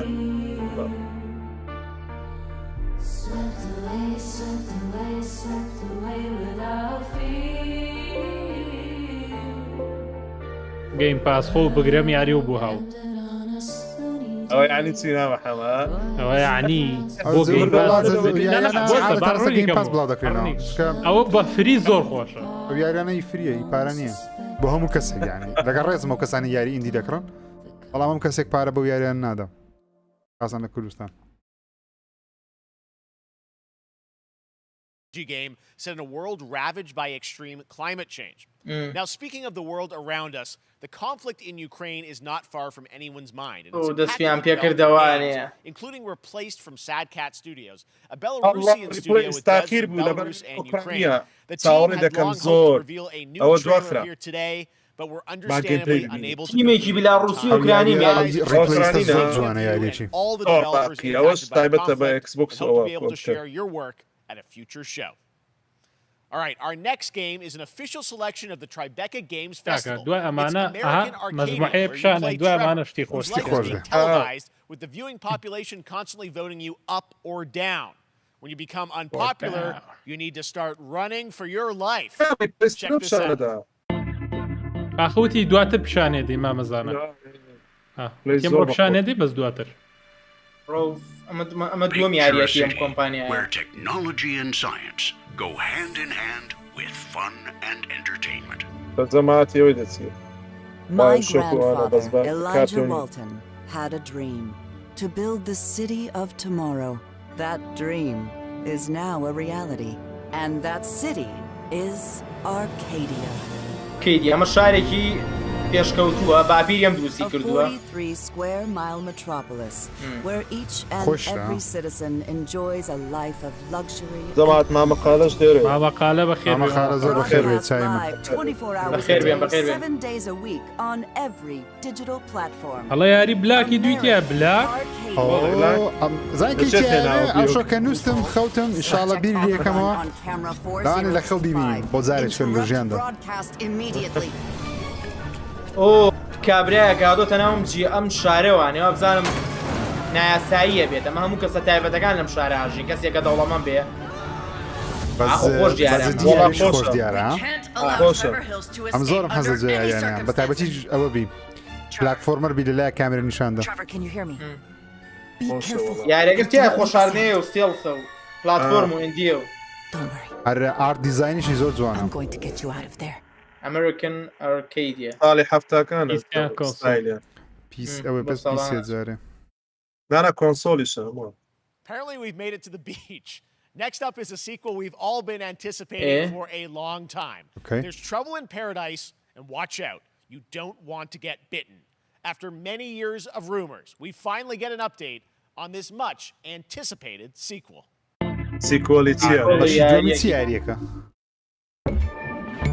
Epic Games بۆستە ئەم بۆ سەم کۆمپانیا یاری ئەوە دێت ئایلێن وەزاتی خۆها و ئەحبرا لە کێوە پیشانێ تۆ بۆستن کاکە بۆستن والله تڕێگەکە دەقەسەوە خۆی دروست کردیتەوە لەرەکەی بەس وات بەس نوۆ ئایلێتیە؟ نوۆ چیەوە؟ لا بس مقدمة كبيرة. إيه بوس كيو اللي دي دايلاند. لا عينن تريلر. عينن نفس التريلر. بالزنبي توا. أوه بوس كانية ماما مين؟ أوه كنا جويتا جوت سيميليتر. جوتا كيا جوت سيميليتر. أدنو عينن تد عينن تد هاتو. بوس أما شن ياري جانتي قالوا نقول. لا أنا جوت سيميليتر. ترى ما أنا حبي بس بقستي التريلر عندنا الصبر تشي بقري. بوس بارنا قبل. جوتي هم ديا. لا تسلم إذا خلق تعودك وايد. أو كومبانيا هي دي دايلاندية. آخر فروشرا. يعني تسلم إذا خلق تعودك فروشرا. معني درها توقوك. أزعين تونا. كان كاكا بلما كان فيها أنا الامتحان كان نفسي داسبيكو نفسي تريلري دي يا زورزان انا زعلان شيء قريب على هذا كان ما راضي ويرن معقول يا الرجل شد بقيت سكت شيء جي Marvel and 2K announced Marvel's Midnight Suns. فوزني ار بي جي والله يبقى ما الرابط جماعة والله يزور عيبة crossover with supernatural ones like Blade and Ghost Rider, the mother of demons. Today we've got to look at some new folks. والله أمان دكورة شيء بحياتهم كوري وهم نديد بو. زين لو أوريان يا كم زار كبليسارم كري بليسار أو تريلرم دي لدوزار ودوازده بس سيزده ببيرم نية سيزده بوبزانم. إيديد آيلاندي تريلر كي أوندا سرنز راتشش أوندا براستي دتسو أو كاتي كبينيم. نقول محاولة ياري جيش فيديو قناة غير تريلر كزور سينما يجوان بو. بس بدأ خوتها سي ياري كبلونا كريتو. بس أول شركة كات أو يكت قلت بس عيبة نقول درناينا ما درناينا. 2014 بۆ مامە ترایلەرەکە لەو کاتیەوە چاوەڕێن کاکە وەڵڵا من دێراڵم زۆر خۆش دێ زۆر خۆش یاریێکی هەر من دیزانی کارکتەرەکەم بینی زانی مەمە یاریەکی ئندیە یاریەکی چپڵی گودەداڵەن نییە خۆتەمشا گۆت سیمیلەیتەریش ئەو زۆرە دیزاینە نییە ها ئەوە بە ئەم قەز بۆیان کرد ئەوە دڵنیا بە بۆی ترایلەرەکە وی زیاتر بۆ بێکەوە لایکەنەوە خەڵکیش زیاتر یاری کەتم شەب تیان دەگەم گوت سیمیلەیتر خۆ یاری چیم تعلیق و کۆمیدی و فشقیات لێیان داین بۆ ڕابوەردە ئێستا ئەوەیانەوێ ئێمە مناقەشەی لەسەرەکەی ئەوەیان خۆش و جۆرێکە لە مارکێتین يلا جماعة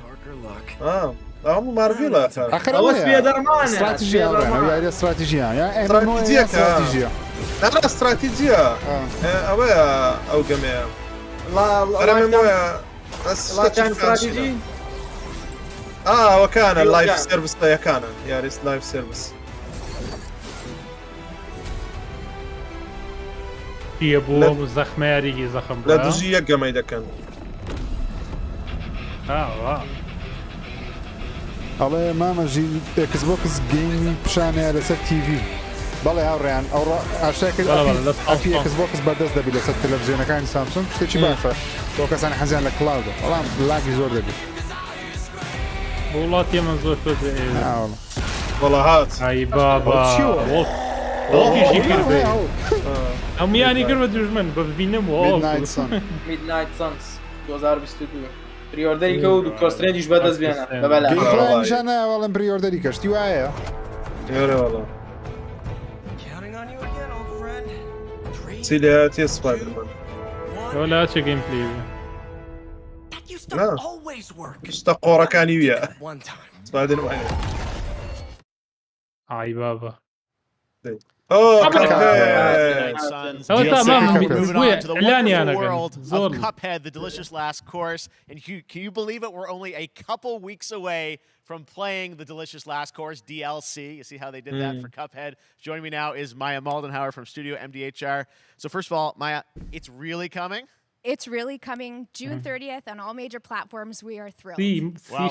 I'm so thrilled too that I think all the fans can't believe this is here. And I've been lucky enough to play this. باشا أول فين تتقل بكاتي نودقيا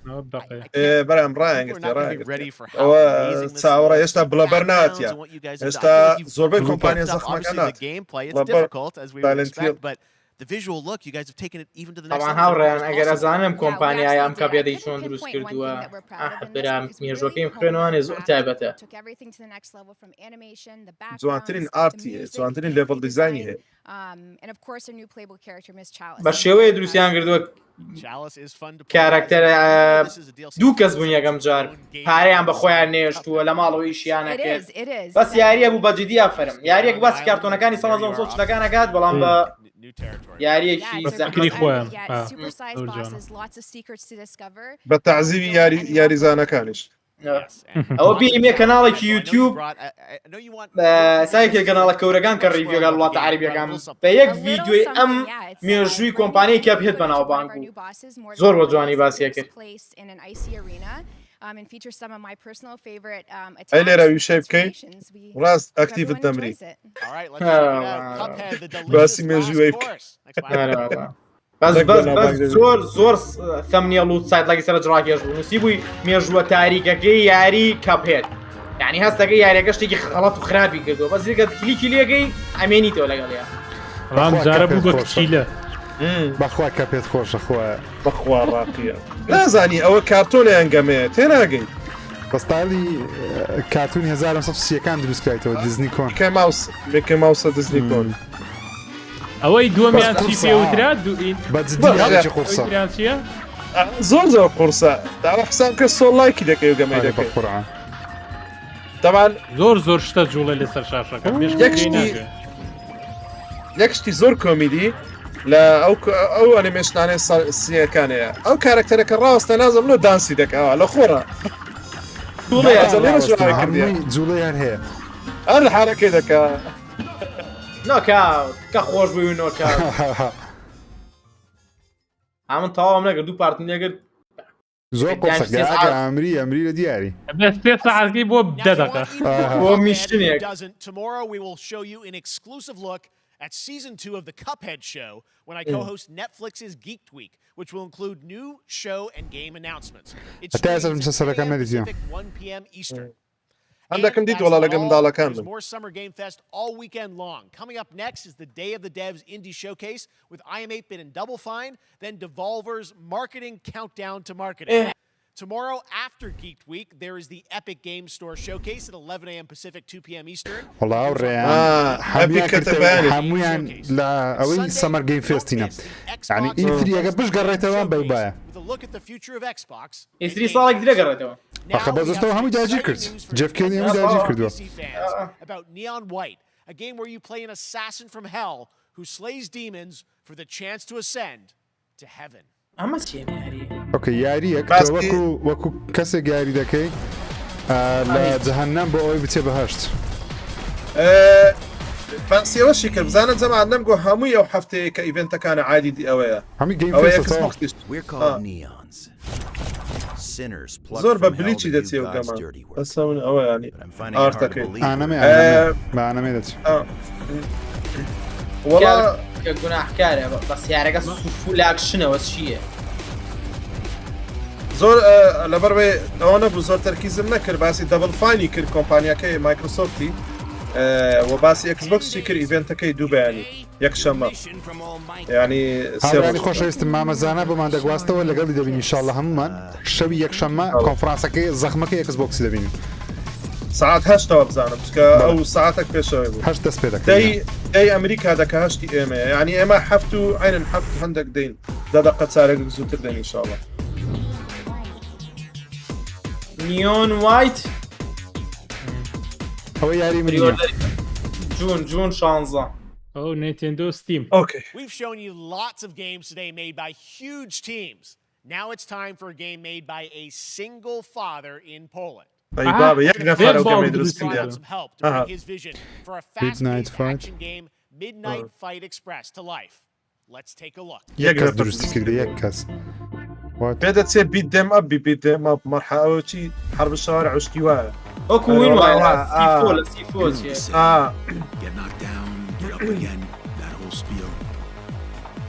استا اول اما چیه جام یاری بابا یک نفر دروسی کردوه یک نفر زحمت بابا وره اون دم دروست کرد موشن زۆر مشکیلەیە لە دروستکردنی یاریە یاریەکە میشنەکانی جیاوازە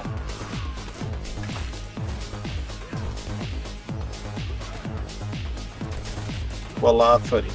والله عافية نفرك وتواني ما دروسكا دیارە چیرۆک چییە کارەکتەرەکان جیاوازت نازانم ئەگە سکیم بێ یان هەرێکە و تایبەتمەندیەکێ بێ هەرێکە پێ دەچیت بە زۆرێک شەڕ بکە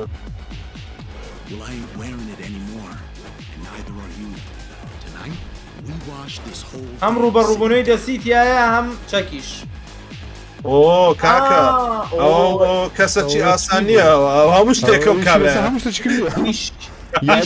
یاری زۆر زەخما کردووە دەستنی و گادە فۆر و ڕایتەری دەستنی بوو گەستی 23 مانگی هەش بڵاوگرێت ئەمە نەفرێ نیە ئەمە زۆرە لە جەستەیە ئارە بە قورعان دێمۆکەی ڕێک لە ستیمە بێت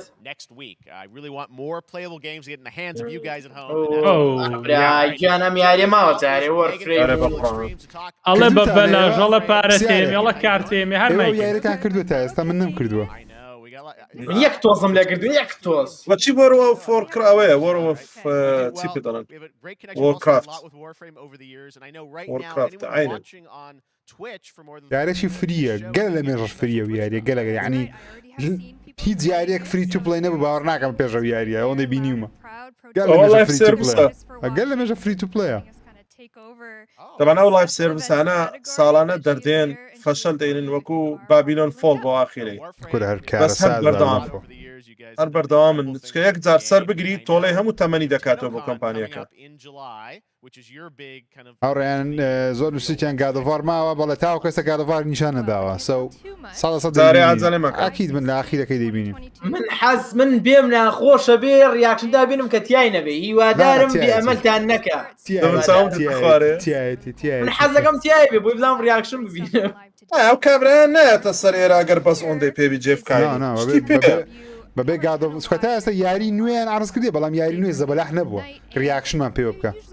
یەقلی کرد دۆ دەداڵان دەویش فەیک بوو lot of people can suspect what it might be, but I'm here to kind of confirm what it is that Tunnel Live is going to show. And what is that? Can I say it? Yes, I think you can. Okay, you're going to get your first look at the Deviri Paradox. Finally. Finally, I know it's been a couple of years, but Deviri Paradox is going to be what Tunnel Live is all about, and I'm so happy. The team worked really hard on the teaser you're about to see for it. I'm just احمدي ليبي الله فيلمك وكو فان هيلسينج براسك او ياري كوتمان سردم يكون وشكي تازيت يا شوي فيلمي فان عم ليرنا ابو معنا او ياري ناوي تسبو والله ناكم روتين نا روتين لا روتين شتكبو روتين رعب كبو فيرس بيرسون والله انا ياري بشاننا New choices await us now.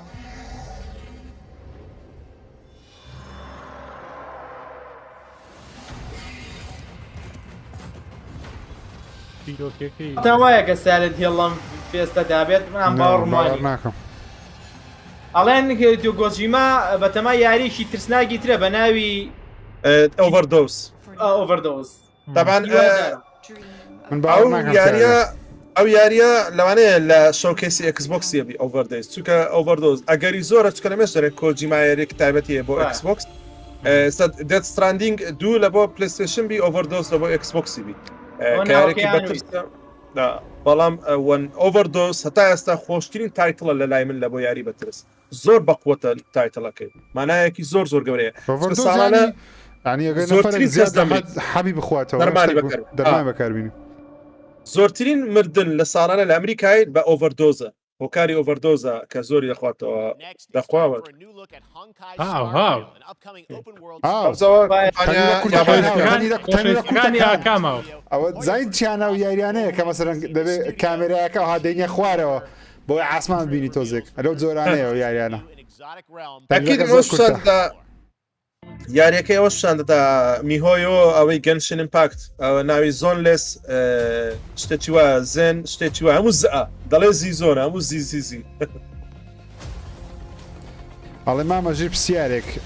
ئەو یاریانە حەرامن کە باسی میثالۆجی و شت ئەکە وەکو هۆرزۆن و کرایتۆس کاکە من وەڵامی نادەمەوە ئێوە وەڵام دەنەوە وڵای کەسمان ناتوانین ئەمە کەس بتوانین تەمشا شتێک هەیە ئەوانە چیرۆکن ڕاستی نین تۆ بەڕاستی بنیەت وە ناڵێ سەو باوەڕ ناکەم حرامی شتێککە بات و بەڕاستی مەبەست بەمەبەست وی ناڵێ چیرۆکن خەیاڵین وەکوێ کتێبەچی دەخوێنیەوە خەیاڵی بەزەوە بە ڤیژۆڵ دەبینی بە چاوی خۆ دەبینی وەکوێ باوەڕ ناکەمەوە بیت چکە تو دەزانی بەخۆی دەڵێت درۆیە بەخۆی دەڵێ مێت خەیاڵ مێثۆلۆجی ینی خەیاڵ ئەفسانە جیاوازش ینی ئێستا گاد و فۆر ئەوانە ئەمن هەموو جارێک گادەکەی بە جی سمۆڵ دەنووسم چکە جی سمۆڵ ینی خواوەند ینی خواوەندەکانی کە مرۆڤ لە خۆی دروستی کرده نەک خوای گەورە جە بۆیە گاد و فۆر یان خواوەندەکان خواوەندی شەڕ خواوەندیەوە ینی مەبەستی لەوەیە بە هەموو کەسانی خەیاڵە 3.4 کەس تەماشا 3.4 کەی تەماشامان دەکە 3.4 کەی لایکشی کردووە ئای بتان خۆم يلا لايك وشير فرن يلا والله شير لايك زعما سيشت هي زور تاوري دكم قالوا فوركا ويت لاست اوف اس بشان بدريت ريميككا وسايلنت هيل او سيشتا تقينوي او شو اگر رويدا تقينو اوتا زنلس اوتا نمقول زونلس زون زيرو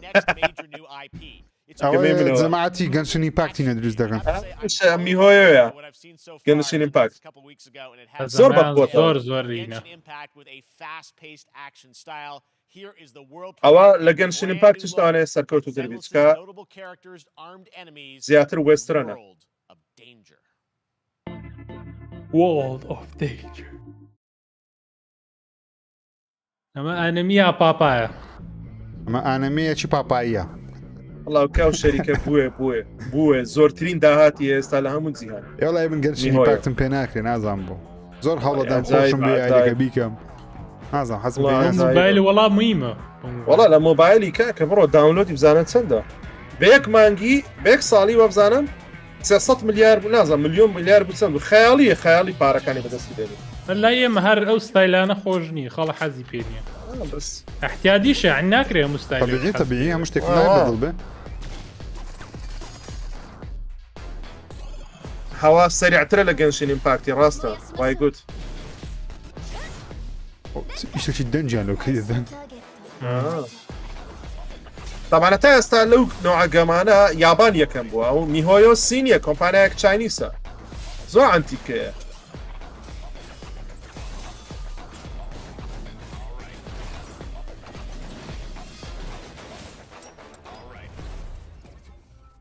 ئەوەتە لۆگۆی من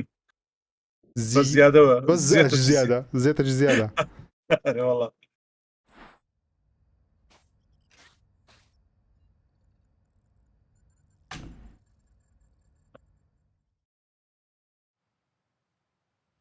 اوه چەند چاوەڕە دەکەم هەلا الله والله هەموو جارێت ئەو دەنم کەی دێت چاوەڕە دەکەم کۆتاییە زۆری نەما بێ ئەزانم نوعان یاریانە یەکسەر یەکەم جار لە نینتەندۆ سویچی دەکڕمەوە ئەو 100 جارم تاوا کردێ لە مێگا درایڤ لە سێگا 100 جار ئەوی قەدیمەکەی حەزم لێ نییاوە بێ چیوە ئاخەرەوەی وەکو سەردەمی سیگای دروست کرایت یارێکی پیکسڵیتە وەکو سەردەمی سیگایان دروست کردەوە ئەوە هەمە بۆ نیتندۆیەکەت خۆشە ئارەوەڵا نارێمەوە لە بۆ نیتندۆیە ئەو نوعگەمانە لەوی دێ خۆش سەردەمی و کۆن کاکژیر سپایدەرمانی دوو پیشان دەدرێت نەخێت گیان باوەڕ ناکەمان بەو دەرەزێش گادۆڤار بڵاو دەکرێتەوە ساڵ لێ دەرم گادۆڤار لەوانەی هەبی سپایدەرمان ئەو ساڵ بڵاو ناکرێتەوە بۆیە باوەڕ ناکەم هەبی سپایدەرمان دوو لەوانەیە لە شۆکەی سیسۆنی بی لە بۆ مانجینۆ هەش پلێر مۆد ئۆنلاینیش ئەوە چیە فەوزایە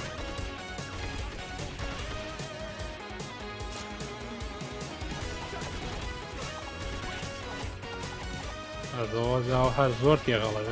ئەڵێ مامەژیر یاری ماینی کرافتی بکە ماینی کرافت ئینشاءڵڵە ماینی کرافت دەزانی پێ نینجا تۆرتل لە سەردەمی ئەکسبۆکس 360 هەبوو ئەگەر بە بیرتان بێت خۆشترین نەوعک بوو ئەوها نەبوو نینجا تێرتل تەواوم کردیە زۆر زۆر خۆشە جەما نازم کردیتانە من کۆن کۆنەکەم کردیە سێگا سەردەمی سێگای وەستاوام نەکردێ بەس کردیتمە ئەوە چییە ئەوە شتنی نانا ئەومان بینی ئەومان لەوەی پلەستێشنی بینی ڕاوەستا ئەومان لە چێ بینی فانسازی بنە ئەوەیەک بوو ها بەوەی دەچوژیر ئەوەی لیکی ڕزندی بلی تێدا بوو لە پلەستێشنی ئەوی لۆگۆیەکانی یاری ڕزنی بڵ چاری تێدا بلی کرابوو عینە لەو هابوو ئەوە نازانمەگووم عام بوو عام ئەوەیەکی پلەستێشنی عام ڕسمی کرێتۆس و هەموو شتان تێدا بوو لیکەکان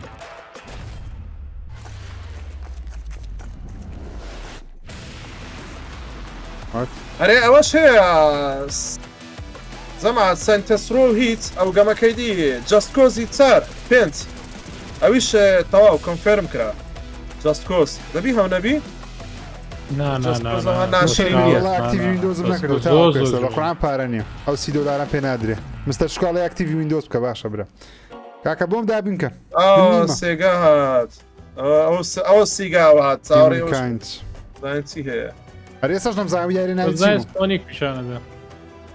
یارەکە ڕابردی ناوی چی بوو چی بوو نانەما زەمۆ نییە نانەو یاری تازە باسمان دەکرد ناوی چی بوو ڕۆی دیارە بۆ نازانم نەمنیش دەم دیقەتم نەدا نازم چ بوو مامەژیر هەری مگوایەر دابنێن ئۆکێ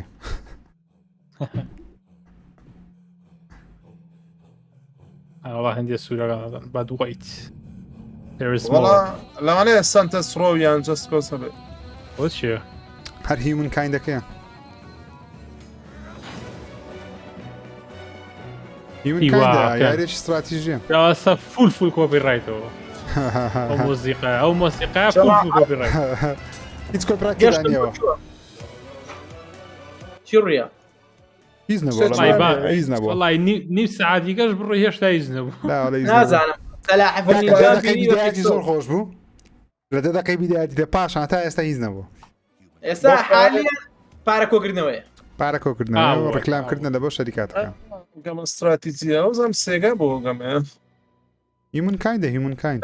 دیوەکە دیارێکە بەناوانی نییە سێرە ناکە استراتیژیە سیگا يلا سونيك سێگا نانە هەراوەیە هەراوەیە جێگا هیمن کایندا و پەبلش دەکا بزانم سۆنیکە نوێیەکەش دەبینینەوە شۆم One Piece is One celebrating Piece its Odyssey 25th پۆشە anniversary وەڵا this year, and Bandai Open Namco World-دا is bringing گەمەیەکی the نوێی mega One popular Piece-ە franchise back to video games. وان پیس کاتێ بڵاوکرا بۆ نیوی بینەرانمان لە دایک نەبوو من تیاساش بەردەوام Pirates are off on their next adventure. This Essa trailer também reveals conta the aqui. setting, a mysterious بەتەمام island بەتەمام where Luffy لو and دنيا his يبين Straw لو Hat دنيا crew تا پارە پێیاکە لێ خۆ تا exciting پارە پێیاکە upcoming JRPG. JRPG مامەژر هیچ شتێ سەبارەت بە ئەکس بۆکسێ وڵای لۆگۆی ئەکس بۆکسی تێدایە دەویستە چ لێ ببینین بێگومان شتێکی بەقوتی خۆی هێناوە تێرێ ئەکید ئەکید هەمووی زیاتری بەڵام بۆ ئەوەیە هاوڕان لە بۆ یەک شەمە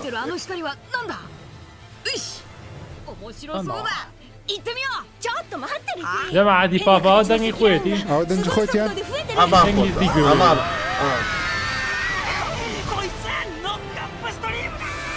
ئەپەسترای ما ئەمان زۆرترین ئەڵقەی ئەنمەیە تا ئێستا کۆنترینە تا ئێستا بەردەوام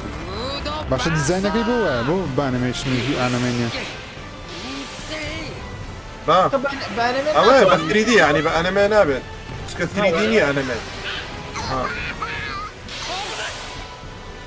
ئەمە خۆش ئەمە فلیمە پێگەنی نەبێت ئەوەشی وەسپەل و درێژە ئەمە تا دوو سەگان ڕۆشتوون باسی دە بەخواتەوە ناک بێتامە ناخۆش بەردی ئەنیمەوەی زۆر بێتامە وڵی بە تایبەتی ئەوە بە تایبەتی ئەوە من ئەوانی کەم هەموو سەی کرد نارۆتۆ بۆرۆتۆ لەگەڵی دەڕۆ بە بلیچم هەموو تاوا کردێک هەمی بەس ئەوە لەگەڵ کۆنانی مشکلە بوون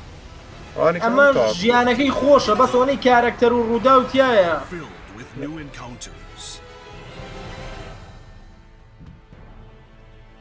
بەس ئەوەی پێشەوەی سەرکەوتو نەبوو ناوی ئەوە بوو نازام چی وڵد سیکەر بەس ئەوەیان دەڵێن خۆشە بەڵای ستایلی ئەکسپلۆرێشن و شتێکی باشە بۆ بەس بەجددی گەیمەرێ باشیە بووم بە تایبەتی کە ستۆرەکەم بۆ یاریانەمە کڕیەوە یاری ئەنەمێ ئەتاکۆن تایتن ئەمە خەڵک بە تایبەتی داوایە کرد دراگن بۆڵ زێت جمهوریان زۆر هەموو هەیە من ئەم بەدیستەکە ئەوی دەکەم 2022 ساڵ وڵای سیاری باشیش بۆ 2022 زانی ساڵ قەرەباڵغا زۆربەی زۆری 2022 This August, Soul Hackers 2 from Atlas launches, and we've got your first listen to the English voice cast with this quick new look. Atlas شار يابانية. بإنجليزي. عادي وجمانية.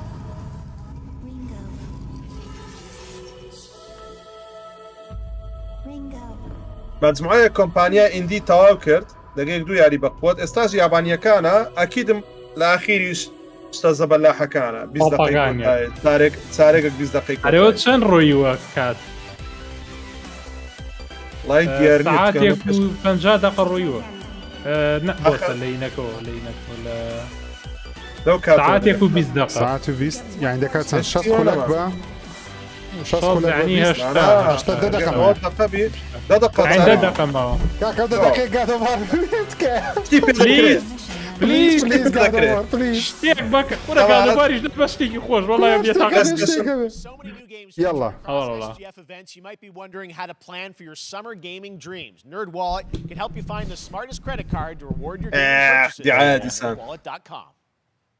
The Epic Mega Sale is going on right now. Save up to 75% off top titles with an additional 25% off eligible products. Mega Sale without the free games vault featuring Maneater. Be sure to claim your copy before the sale ends. مستشكو لي بخير بما بشكو. بخواي اگر او قصه ابو برام اگر قصه كد راس درتي دلي استدانيه او هر شخصياتي لدز جيف كالي باورنا كما هاش صبر بك انا برا تبي تيدابي من قاعد فارم ناوي شتيكي خوش معي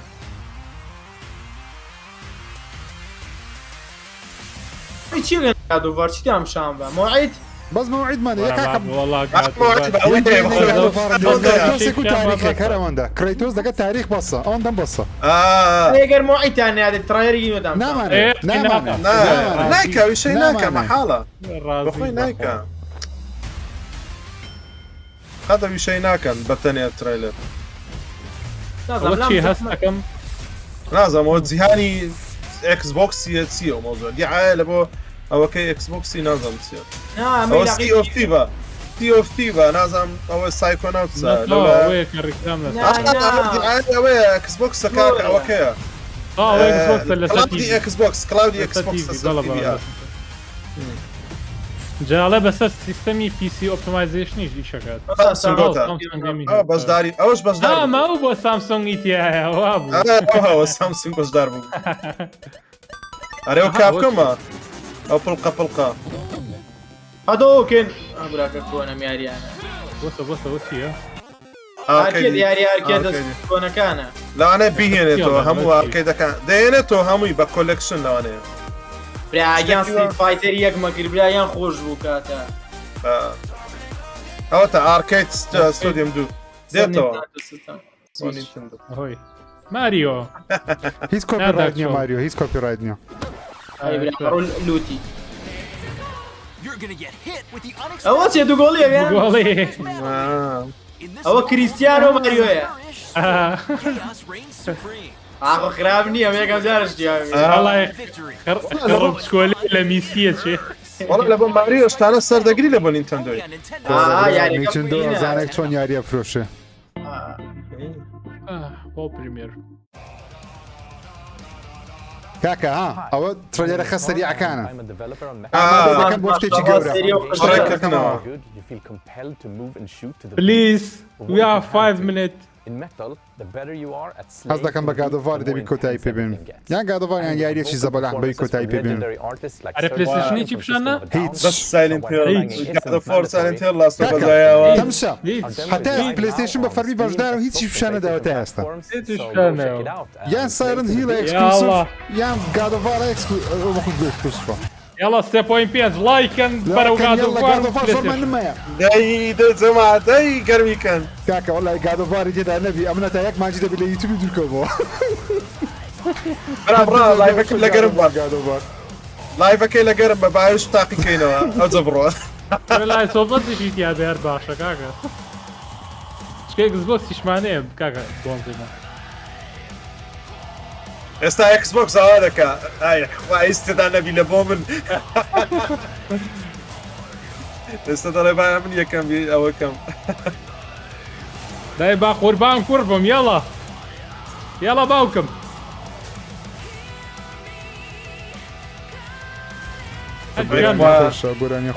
يتسند حزم لو الروكانية او با ايفانا سنسي داتي دنجي هر هاوي شو بزنم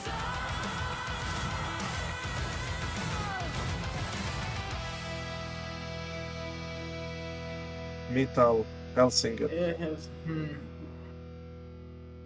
عمل يمنام يعني يلا Comes outsider Outsiders انا وهروبو اوتسايدر That one was Metal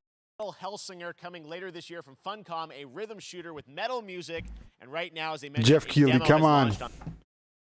Zgout Kirdin. Next up, a new game launches tomorrow, The Quarry from Supermassive Quarry. كاكا كرديشيانو زماتي ما داشيانو محمد داشينو بلاتشينا كاكا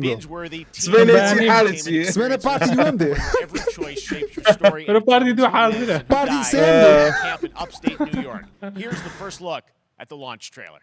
Family is the most important thing in the world. What's here? هو 2K يعني 2K What's that? The Quarry 2K Quarry أخذ سوبر ماسيف بقوي ديفلوب دكا أوي شوي دكا 2K publisher أواني قرتوها ما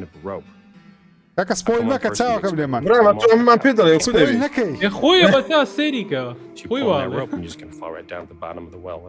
ومن هذا خوي والله What's the point of that? طبعا ئەوەی کە من زۆرم پێ خۆشە لەو ماوەیە ڕیلیزدەیتی هات ئەو ئیڤڵ وێستەیە ئیڤڵ وێست زۆر چاوەڕێم زۆر یاریێکی بەقوڵەتەوە ئەوەی کە دوێنێ پێرێ ترێلەرێکی نوێ پیشاندا نازم دیتانیان بەڵێ زۆر ڕاکی دیارە زۆر خۆشم لەمێ زۆر چاوەڕم دەکرد بەزەم یاریەکشتی زۆر مهمە مامەزانە ئەبانی سپۆیلیشی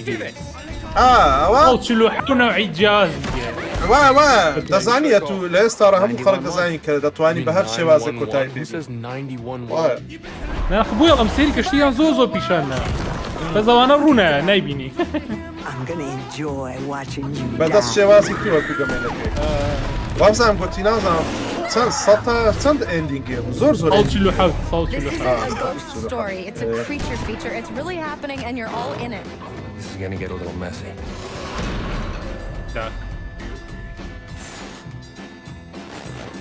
Them's the rules, you noob. Back at the Game Awards, we were proud to reveal Nightingale, a shared world survival پێشتری شەڵمان بینیوە هەڵام Now it's time to give you a brand new look and deeper look at the game, including its innovative realm card system that lets you impact things like Xbox بۆ خۆیتی بۆ خۆی ئەو بەشەکە لە ئیڤنتەکەی بەس هەر شتێکی بێ هەبێ لۆگۆی ئەکسبۆکسی هەبوو وتی ئەو شۆ بەشدارە زین چیە پارتنەرە ڕاستەکە کاکزانە بەس هەر ئەبێ شتێکی هەبێ لێرە نابێت شتی نەبێ لێرە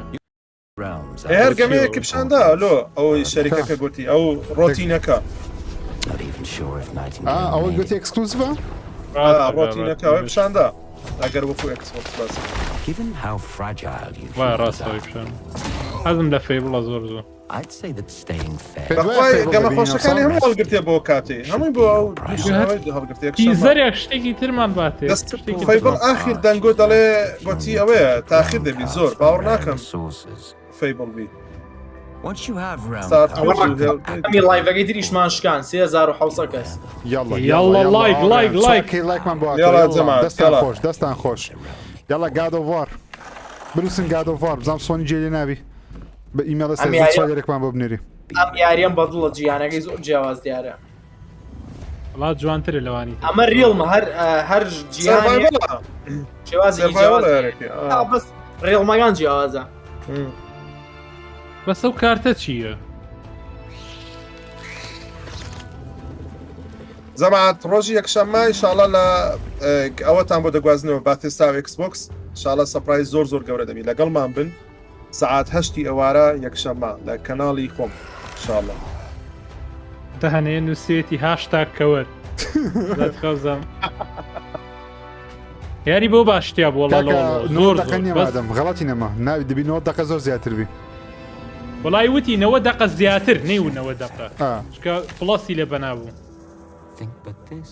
چکە 90 دقەکە ساعتێک و نیو ساعتێک و نیو تێپەڕیوە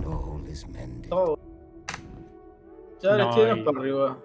ئەبێ بە ساعت وگیری ئەمەی کیلو یاریانی خۆم چاوەڕێم نازانم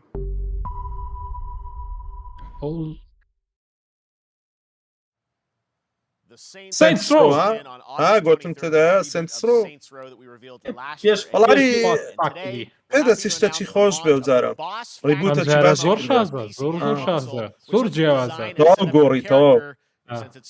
تۆزە لە مناڵانەکەی نایە دەرەوە ڕیبوتی مۆدلەکە وڵای منەوەی پێشترم زۆر پێخۆش بوو بەس نازەمەوە خۆشە هەر ڕێکردوێتی بە GDA ئەم جارە بە ئینەوە بە خەیاڵیوانە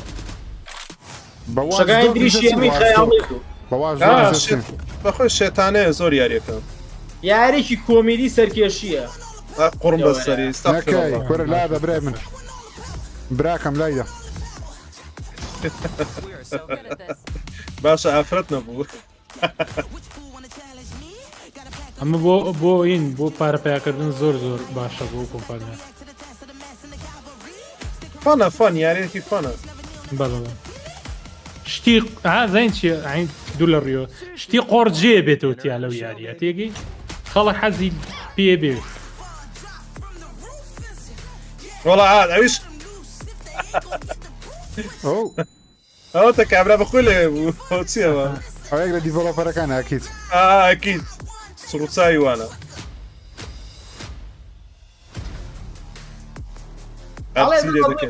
کاستمی کاراکتەرەکەی چی کاستمایزیشنی کاراکتەریە بزەوە کاتە یارێکی زۆر ڕۆڵ پلینگە بە ئارەزوی خۆت چی دەکەی بیکە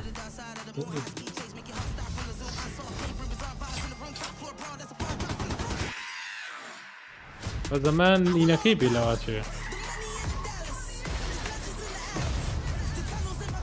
بارناقم لەوە بڵای ناشتی وازە بابە لە فلانج دەبی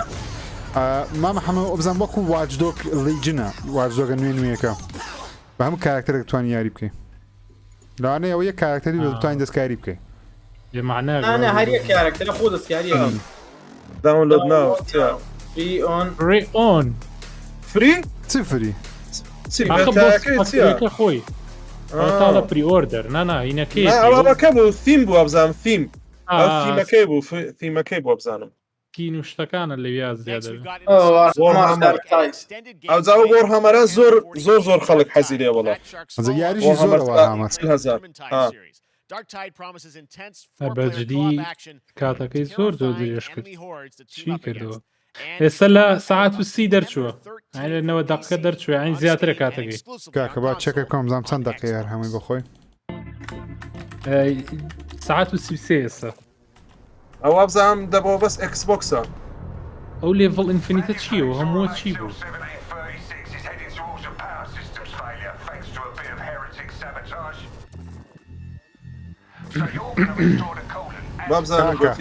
دەڵێ لە مابینی 90 دقە بۆ 2 ساعتە ماوە جارێ زۆر ماوە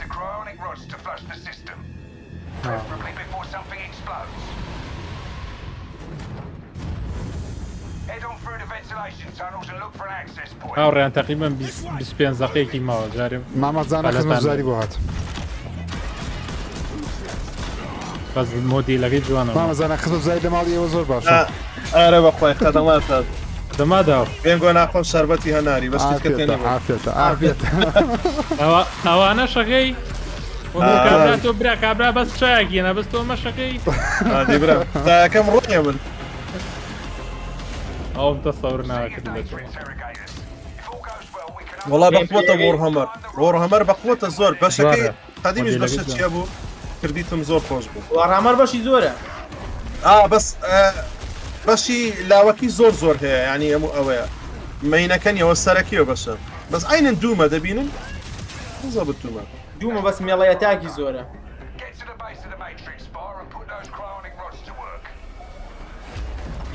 زمانێک دەقەوت دەکەی داخم ئەوە داخراوە چکە دنیا شتێک هات با دەنگمان زۆر نەڕوە دەکەچکە شێ لەو دی چکە بێلەوەی ئەوڵدا هەمووی بەس هیچی تیانە بێ لە دوای ئەمانە تۆزێ بێتامە بێ دەکی جوان نابێ دەبی هەبی من هێشتا هیوام زۆر بەرزە بۆ ئەوشە بیبینم چیاری ماوەگەر شاد بێن لێک یای زیاتر باوەڕ ناکەم نیشان بڵێ ئاتە بڵەبەر ئەوە لێرە فێرە ئەمە معقولە تا ئەوە لێرە فێرە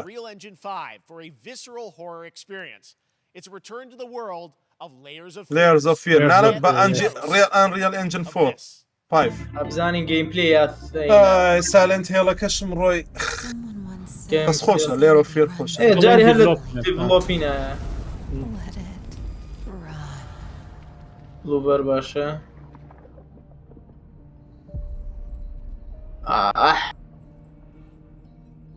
بڵاویان کردبووەوە لە تویتەری خوان ئەمە بەشەکەی ئەم بەشی یەک بوو ئەم بەشی یەک بەخوا مهمە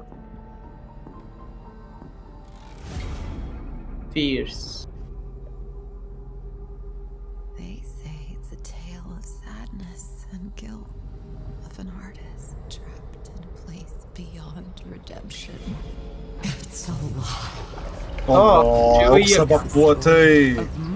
قصة بقوتي كرت And hatred of the horror of my loneliness. And it is mine to tell. I see it. All this misery, all this suffering. There was no other way. Shouldn't have. You really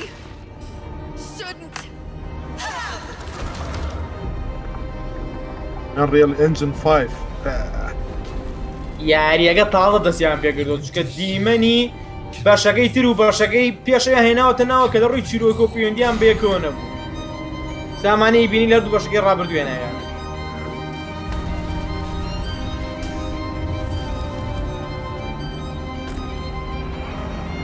ئەمە لە بەشی دووە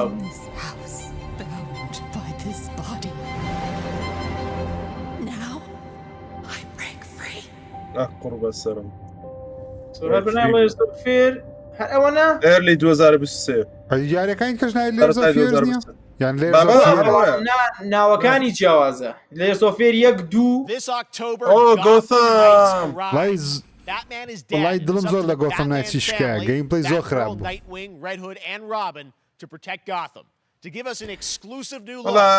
هەش دقیقیان بڵاو کردەوە ڕۆژ گەیم پڵێەکەی زۆر لەوانەیە تاخیری کەم چکە خەڵکێک زۆر گرێ کرد کاکە ژمارە دیسلایکی ئاخر جار 81,000 بە 2000 بوو یان 81,000 کەس دیسلایکی کردبوو ئێستا دیسلایک وشت نابینی بە براوزەر دەتوانانی سەیریکەی لە کۆمپیوتەر extension Google Chrome دابنێ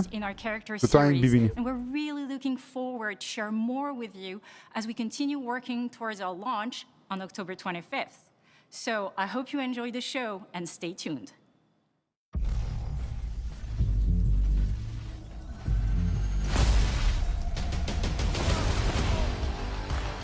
با پرسیاری لە هاوڕێیان بکەم هاوڕێیان ئەم جۆرە یاریانە تەماشاکەن ئەگەر خەڵک یوتیوبەر ڤیدیۆیکە ئەمە باتمانە هاوشێوەکانی ئەمە ئەگەر تەماشاکەن بکەن ئەو یاریە گۆت ئەوە ئارکەم ئارکەم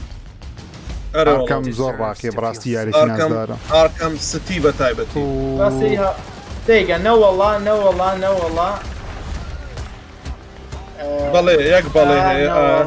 نەوەڵا نۆ نەخێر نەخێر بەڵێ نەوەڵا زۆربەی ئەڵێ نەوەڵا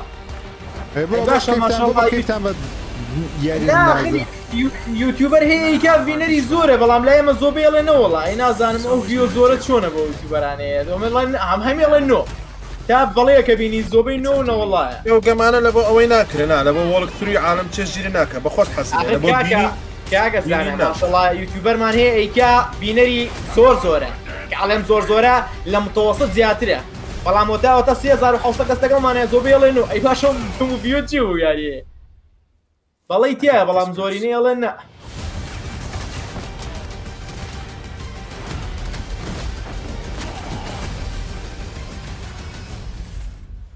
سام گاثەمە بێ سەیریەکە That was Gotham Knights, and now we welcome. Oh, who it is? Last of Us. Neil Druckmann. Naughty Dog. Last of Us. Last of Us. Great to have you with us, Neil. It's been a.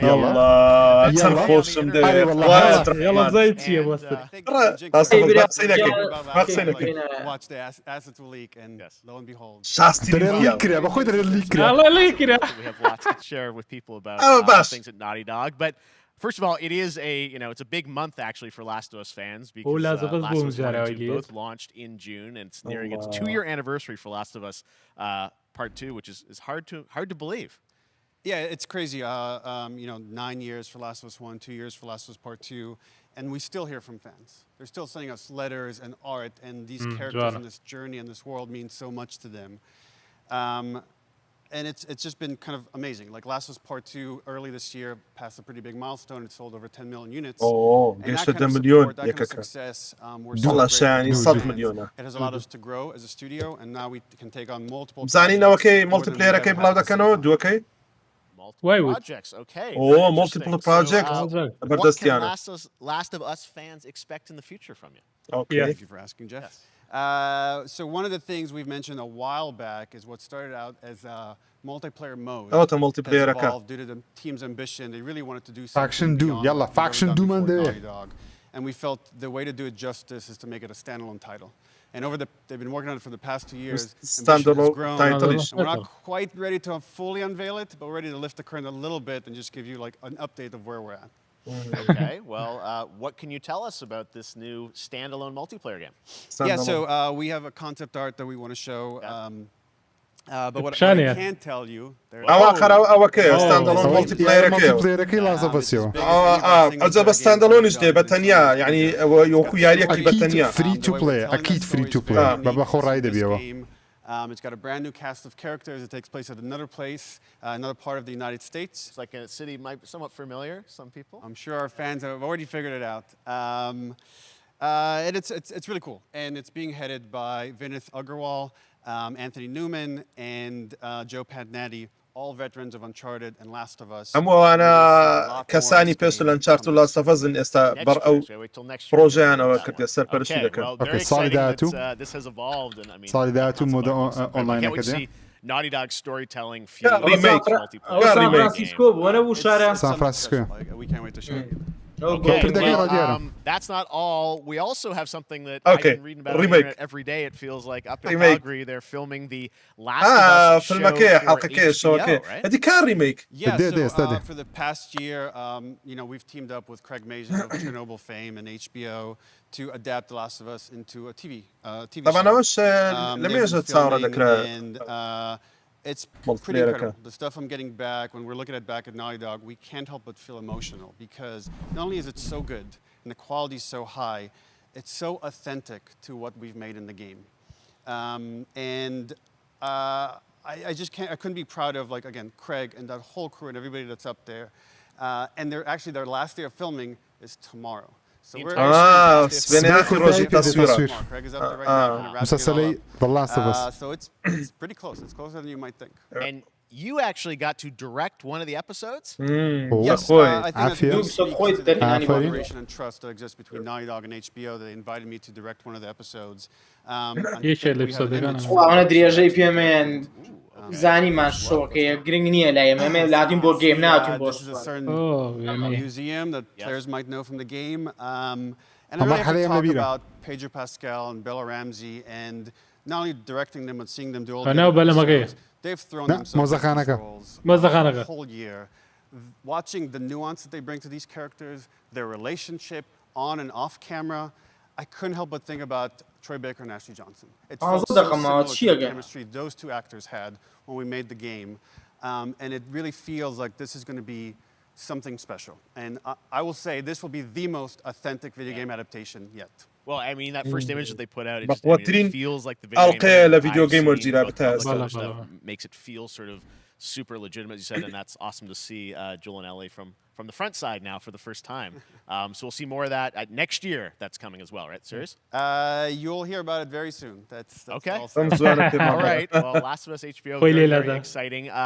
And I hear you actually have a couple actors from the show who are going to join us here. We happen to have a couple actors here that are part of the show. أكتر كان ميوزيكات الله هاردوك يا I know. Hi, I'm a Ellie. little confused though. I thought maybe تروي بيكر أشلي شات from the game, right? So Greg and I started working on the show. Almost one of our very first meetings, we said Troy and Ashley have to be and we're such fans of like the talent and the like helping us create Joel and Ellie. We felt like it was so important that they become part of the show, and it wasn't. It has to be more than just like kind of like a wink to the camera and like a cameo. These are real roles that we're keeping under wraps for now. But man, I'm bummed that I couldn't be there with you guys when you filmed your stuff. There's been so much stuff. I feel like so good on the internet. There's so much like talk about what's being filmed, and I think that's you guys have kept a complete هاوريان هردوچيان لمسلسلكاش باش دارم بس برولي دياواز نك جولو إيلي. But this franchise is kind of old. Except for the date. It was one of the hardest things for us to do is to not let people know that because we're so proud of it and the work that we did. We worked hard. The crew. I have to say, when I walked out on set. To be met with literally every person that I met on that crew is such a fan of this game, and they all project because of their fan and their love for the game was one of the greatest. It was like I was coming home to friends. Yeah, دنجي لدواي ديفيد هايتر لكن من خوش تريدنا قال لدواي دنجي ميتال جير سنيك ديفيد هايتر. They're so perfect, and we've been trying to sort of describe that feeling of sort of seeing them in person. It's like it's like the characters coming to life, but it's so much more than that. I feel like I can't fully explain it, but I am so excited to be a part of it, and just I can't wait to see it. I think it is going to be so good. I love the story. I love how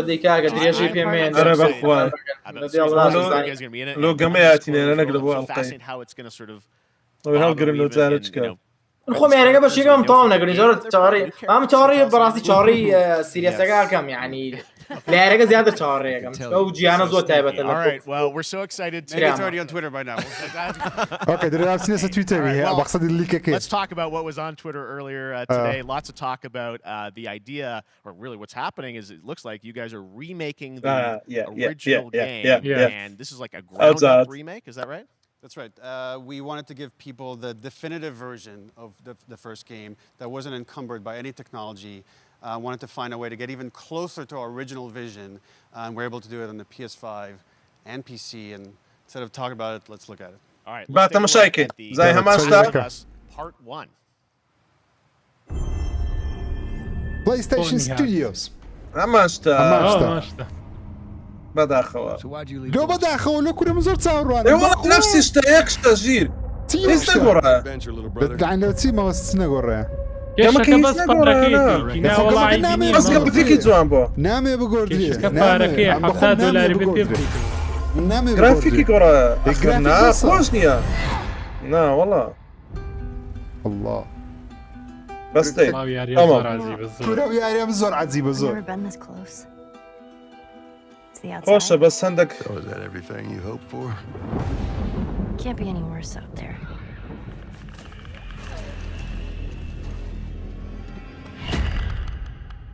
Can it? Once upon a time, I had somebody that I cared about. And in this world, that's good for one thing. Get you killed. I can take care of myself. How many close calls have we had? I get in trouble down there. You make every shot count. انها برس كراوت ابو بلاي ستيشن 5. يس جرافيك كان كاكا بانجيني نوي دروسيان كرديتو. I've had some practice. وانا كمان دينا كرديو. Last of Us Part. Do you know زعما do you know? Surely one of my favorite games of the past decade, guys. What's your reaction? they كم بس يعني بناضلي براستي. حيف. أو كمان صاروا ريميك. جير والله ريميك أوانيا. برواب كريميك نبغى الدنيا أو ريماستر. ريبوتا. لا ريميك أوانيا جير. هم ريميك الدنيا دول. Last of Us يك ريماستر كراو لو بلاي صار. همان يا ريبو بس تكشف برس كراوا. بس ريميك يعني بهمان إنجل دروس كراته. ها سيركا. تمشي أو ريماستر أو ريميك. ريميك يعني بهمان يا ريبا بس بإنجل نيو دروس كراته. أو معنى ريميك. ريميك ناكا. ريبوت فرق. ريبوت يا ريكا بكامل دقو. بس ريميك او ياري دينن هموش تكان تقوردري يعني خانوك دروس كرا لسر اساسي انجي هموش تك تقوردري بروابكا نابي هماش نبوش كواتا استر ريميك نبو لدنيا همال هموش كاكا هبو خسيري كمان صنع يكشد ليرا كاكا شكا اويا هر ريميك هجيك خمنا ونيا او لا ما بس وشكنا وازبال وشكا بيني امنيو كردنوي لا سوفاس تنها اوي لسر ستايلكي لا زوفاسي دو ياري بيكي نيستو هشتي تقورت يعني اول شخصيكي طواب بس يسلم همو ام هيك يا شهي يكشد $7 ببيتو بو زور يكشد بايكشتان بيبلا كاتي زور كلاست اوف از درها قوتيان بوشاي هي لاست اوف از يك لتسيروكا كابون او شتانا همو دا جوردري رزن ليفل يعني ياريكاني كاتاستا كريميك دكري او بوشاي انا بردا كانوا كبيستر خلقيتي لتسيروكا كان نقصي زور هبو لبشيه كابون منا او انا قبل كريتو شويني نويت دبيت كان نويت دبيت يا وازي باش يك زور باشا ناتوان اللي وزيرتي بو بكن اگه یاری کلی پرفکت بی بارنا کم لتسیروش لاست وازی چی پرفکت هیچ تکنیه لدنیا هیچ تکنیه نه دلای مگر هبی بارنا کم لتسیروش پرفکت هبی يعني تصدق لو زيادة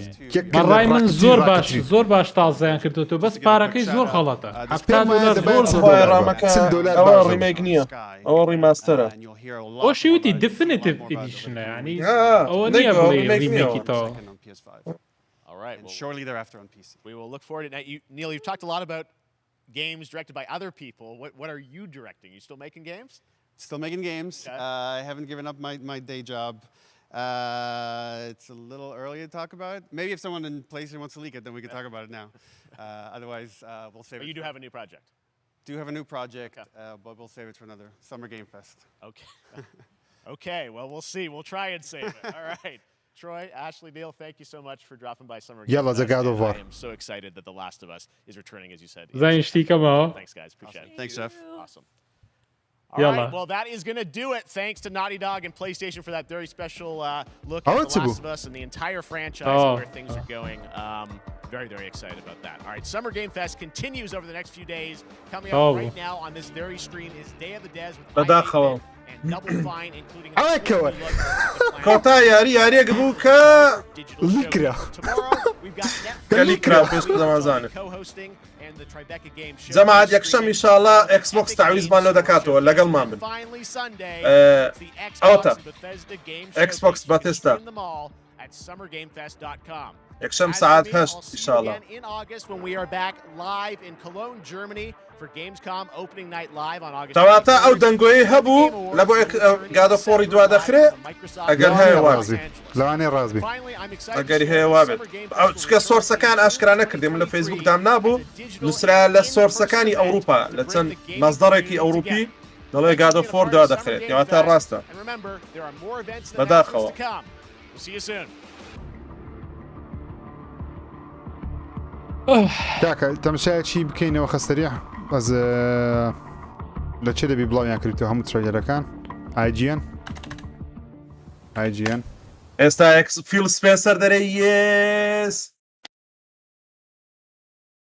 ئەوە چێتە ساڵە سەمەر گەم بەعام چ عرض کراوشۆ گەورەترین یاریکە عرض کراوشۆ پێم وابی کەلیستۆ پرۆتۆکۆل بوو ئێلیەنەکە ئێلیەنەکە ئەوە بوو کەلیستۆ پرۆتۆکۆل بوو ئەو یاری مامەزانە بەڵدی بڕوتین گەمە چکەشە بوو بە ترس بوو ئەوی ئەو دوو ئەوی ترۆی بیکەر و ئەوە بوو دوو کەس بوو ئەوە ناوی فۆرت سۆیلز هەبوو چی دیکە هەبوو لێرز ئۆف فیرس هەبوو مامەزانم یاری ڕابردوو ناوی لێرز ئۆف فیرەوە بزانمونیە ئێستا کرایتە لێرز ئۆف فیرس ئێسیان بۆ زیاد کردە شتەچی وایە لێرز ئۆف فیر ئەو فیرسە ئێستا چی زیاد کردە لەگەڵ یاریە نوێیەکەی ستودیۆی ئەوەی گەنشنی پاکتیان هەیە ئەوانە کاکە بەعام با محەممەد ملت ڕاست پێ بکەم شۆکەیسەکەت پێ چۆن بوو بەگشتی ئەوەستە سێری کۆمنتەکانی نیشم کردەوەی دەگەم وارسەکە خۆشی بەڵام زۆربەی هەمووی یعنی کات بە فیرۆدانە وەست ئۆف تایم لۆڵ و پێکەنی نۆشتاناکرد هەر هەمان شێوە لە کۆمنتەکانی خۆشمانانی خەڵک بەدڵی نەبوو بەڕاستی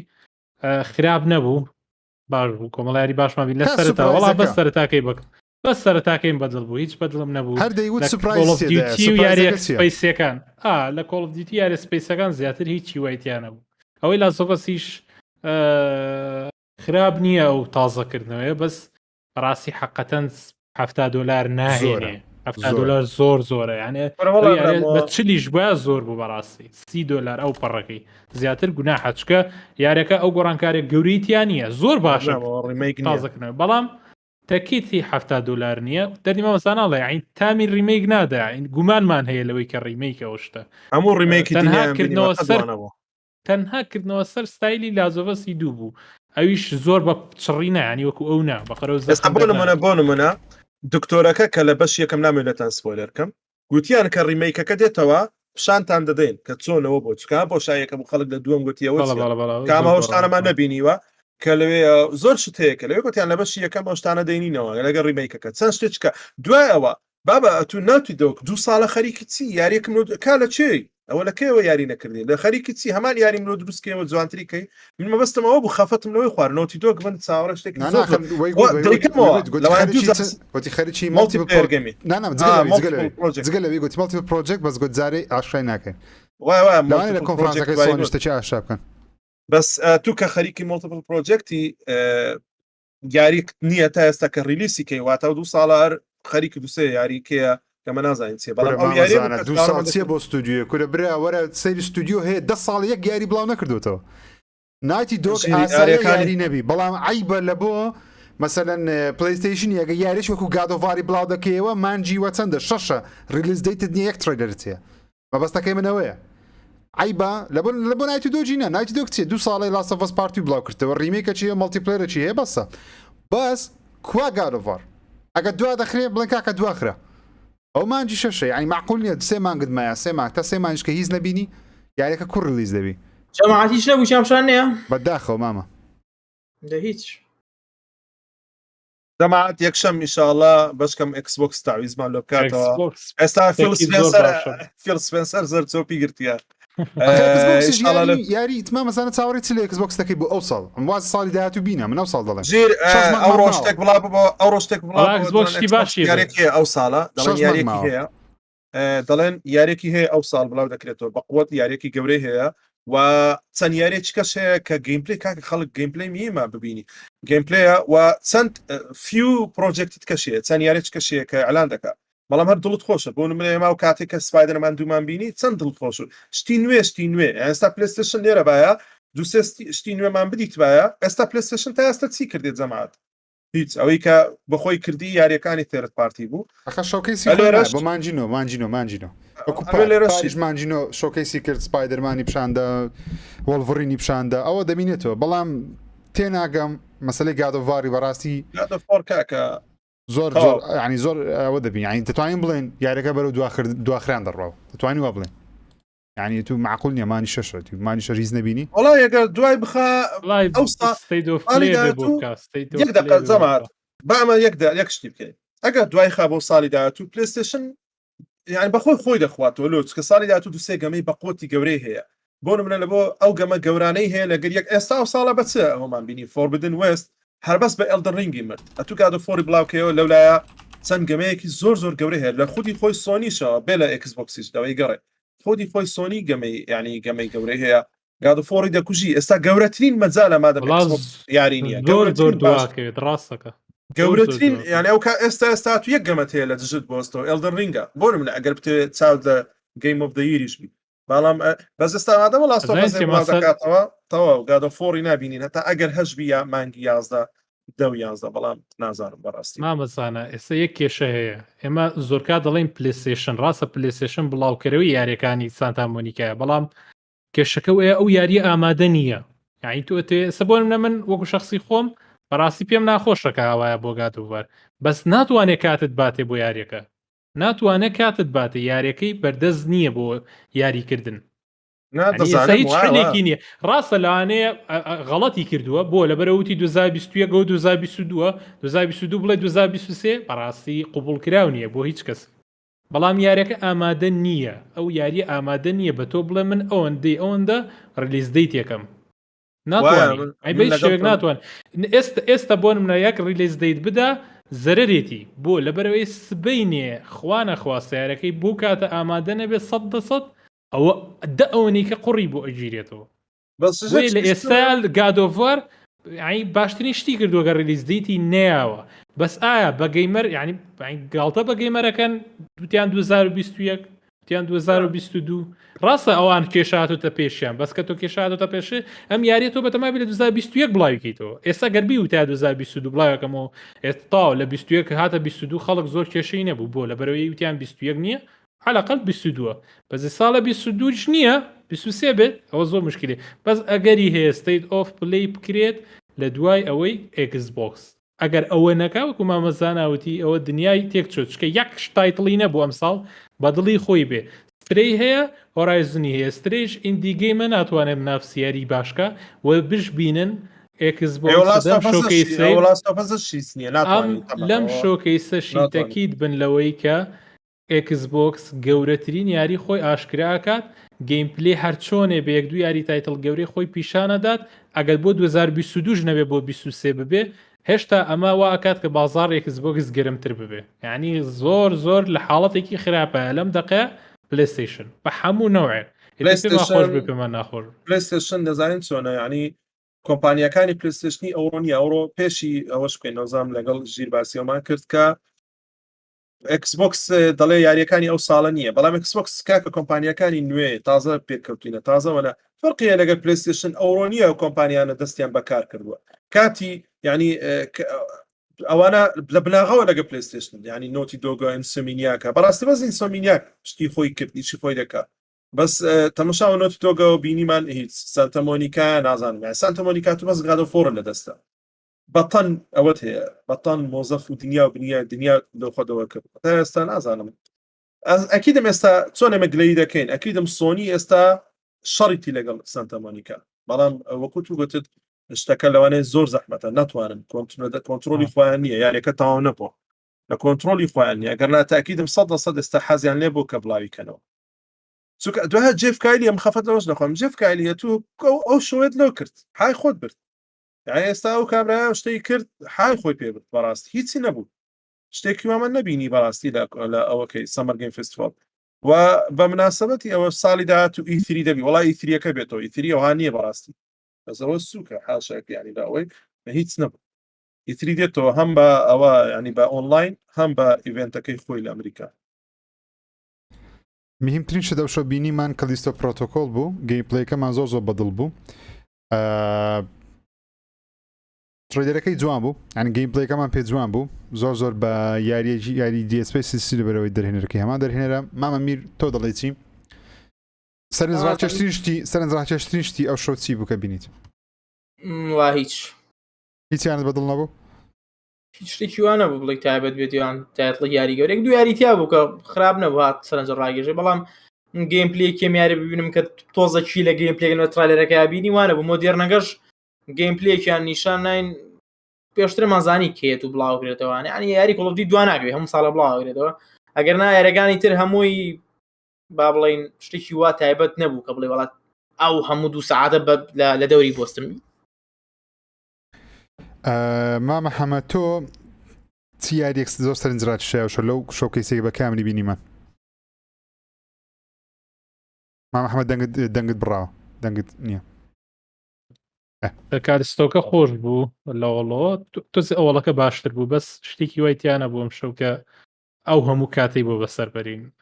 پێما بێت باش نەبوو زۆر بەس خراپیش نەبوو ینی بەڕای من ئەوەش خراپ نەبوو بڵێن هەر خراپ یەک دووشتی ئەوڵی تیا بوو باش بوو تاوای تر دوای ئەوە هەمووی خراپ بوو بە قسەکانی گۆ ئەوە جێتان لێ دەگرم ئەوە یعنی چی ئەوە یعنی لاستۆڤەزەکە ڕیمەیکەکە سەقەت بوو باش ویاننا باشەکەی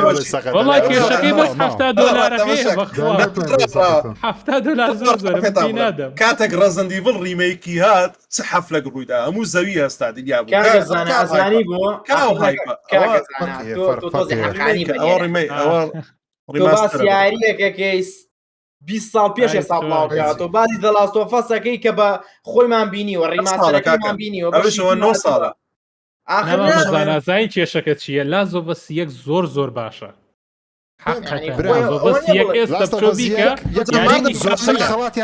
ڕزندیڤڵ کامل نییە هەنێک یاری بزانە مادەم وایە زۆر باشە ئێ ڕۆژە ژیر قسەچی کرد گوتی من هەندێک شتم دیت لە ڕزنیڤڵەکەی خەڵک کردیتەوە بە ئەنریل ئێنجن لەوەی جوانتر عنی وەکو بینیمانەوەی بەڵام لۆ خەڵک گرنگی بەوی نادا خەڵک لۆ دەرێ ئەوە میمە لۆ چکە تو کە یارێکە دروست کردەوە تەماشاکە تۆ عادەتەن ڕیمەیکی لۆ دەکەی ڕیمەیکی لەوەی دەکەی کە هەم جمهورەکی نوێ بینی ناویارەکە هەم قەدیمەکان هەست بە فرێشی بکەن هەموو یاریە ڕیمەیکەکانە تا ئێستا دەبی یەک لە شەرتەکانی فرێش فیلینگی تێدابی هەستێکی پێ بکەی کە ئەوە فرێشە و هەندێک ڕاستە وەکو چیرۆک ئەوی ژیر دەڵێ ڕیبوت شتە چکەیە چیرۆکەکە هەموو دەگۆڕێ هەموو شتێک دەگۆڕێ بەڵام ڕیمەیکیش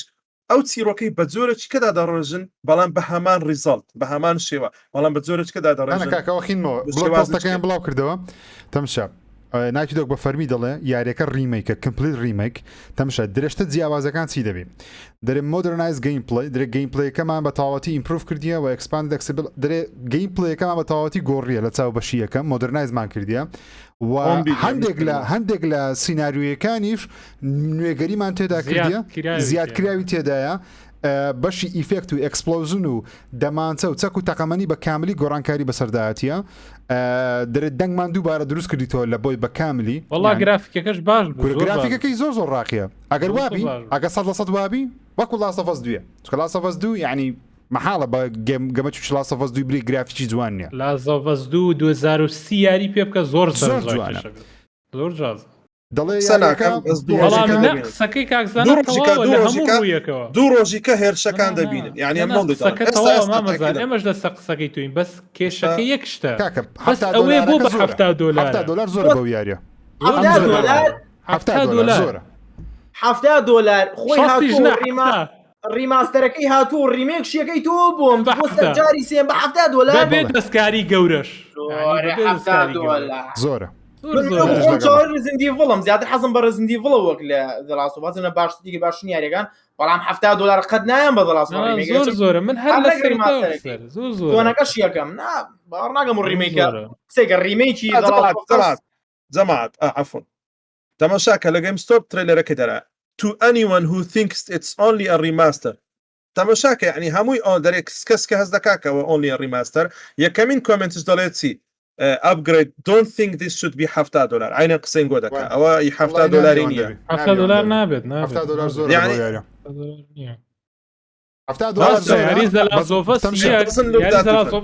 کەسە کاملە ڕاستە تازەت کردوەوە ئەمە شتێکی باشت کردووە مۆدیلەکەی پیشانەتدا هەمووی باشە خراپ نییە ئێستا هەموو ئەم شتانە زۆرتەوە هەمومان لەسەر ئەم مای متفقین لەسەر و بابەتە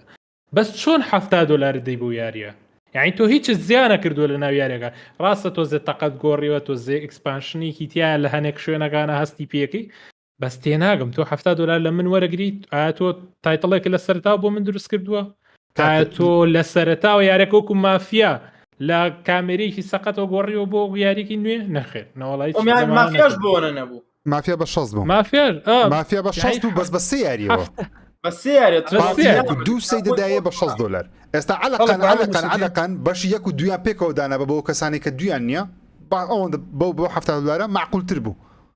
بەس تەنیا بەشی یەکەم فرۆشی بە هەفتا پێ میش لەگەڵتانم یارێکی ناوازێ من عاشقی و یاریان بەڵام $70 یەکجار زۆرە داوای لە گەیمەرام کە $70 پێم $10 زۆر باش دەبوو یەکەم ماستەر $30 باشە یەک مانگ بڕۆبی خادەسە پڵس ئەو هەموو پارەی قازانج کردو بە مەلایانی لێ فرۆشتووە بە تەمای چلیش زۆرە $30 هەرە زۆرەکەی زۆربەی ئەوەی ئیکاتۆ پێشتر کردوێتی دڵنییا بەسا منێکێکەمە خۆم ڕیمەکەش ناگەم چون حەزم بە یاریەکە نییە بەڵام کابرابێ $70 بە ئەو $70 دابەشەکە بەسەر دو یاری با بڵێنە کورزندی وڵ ڕیمەیکە زۆر لەوە باشترێتی خەزانجریشتێتی واللهی ئەمن ئەو شۆ دڵم زۆر لە سۆنی هێشەیە بەگشتی پێتان بڵێن شۆکەیسی خۆی دەبی لە مانجینۆ بەڵام مەبەستەکەی من چییە تۆ زانکووە ئێستا ئەکس بۆ دەکەێت توین بڵێ ئەمە کۆتایی 2022 بوو تقریبان ئەدەبی وای پێ بڵێن ئەگەر ستێدۆپلەیەکی کە نەکە ئەو ئاخیری بوو کاکە ئەکس بۆکس مایکرۆسۆفت ئەها چۆن دەڵێ ئاگرێکی دروست کردیە دەکوڵێ شتی جوان دەکە بەرەبەرە گەرم دەکە جا دەیپێکی نایپێکی ئەوە دەگرێتەوە سەر وەختی دەرچوونی یاریەکان ئایا ستارفیلد یارێکی زۆرزۆن ئەو ناوازەیە کە چاوەڕی دەکەنیان ئەو دەگرێتەوە کاتی بەڵام بیلدەپیان زۆر جوانە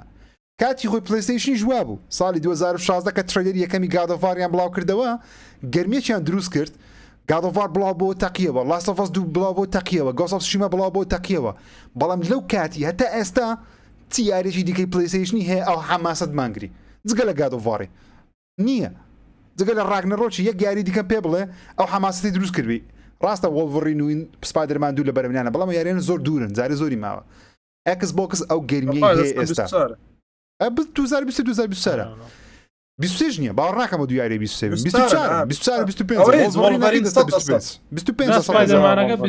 بەس تەرکیب وڵڤەرین هەر نابێت من باسی ئەو ئاگراکەم ئەو ئاگرا نییە ئێستا حالیان لە بۆ پلەیستیشن نمایە کەکە سێ مانگە دەزانین پلەیستیشن هەز دەکەم لۆ هایلات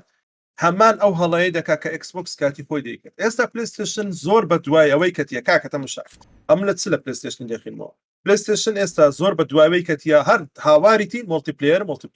خەریکی پرۆژەی زۆرە لە مۆڵتیپلەیەر دەیەوێت پارەی بەردەوامی لۆ بێت ئەو ماوەی خەریکی ئەو پلەس و مڵەسە شتەی بوو لەباتی ئەوەی کە ئەو کلاسیکە خۆی ئەو شێوازە کلاسیکی هەریکی یاری سینگل پلێرەکانی بوو تەرکیزی زۆربەی کۆمپانیەکانی دەرێ یاری مڵتیپلێرن بۆ دروستکەن پارەی فڕەدا دەبینەوە تا لایف سێرڤیس و یاریەکانیشی بەستە دەبینی دەداتە پیسی چکە لێی خوارد پارەی وەرگرت بەڵام ئەوە وای لێ کردو هەست دەکەم کە ئەو شتێک کە سۆنی پێ بەناپان بوو لە بیری چووە ئەویژەوەیە کە یاری تایبەتە بەهێزەکانی خۆی دوایەوە زۆربەی دیڤۆلۆپەرەکانیشی زۆر خراپ شکاند یعنی هەندێک شت هەیە تۆڕە بوون لی تۆڕە بوون زۆر لی دوورکەتنەوە خەڵکێکی زۆرە وەکو دەرێنەرەکەی دەیزگانی وەکو چەندیت کە سەبوو کە لە سۆنی دوورکەتەوە لەسەر ئەو شتانە چەند کۆمپانیای کڕێ بەم دوایانە تەماشاکە بۆ منە لە کۆمپانیاکەی جیت ڕێیماند ئەوە هەیڤن ئەوە خەریکی مڵتیپلێری نوێیەکەم ئەوە دەستینی بەنجی بەخوای بەنجی شتی سیرۆکی لێ چاوەڕێ ناکرێت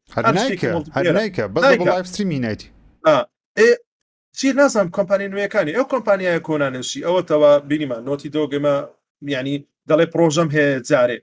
هیچمان دیار نییە یا تو هەتا ئەو شتە دەکەی کاکە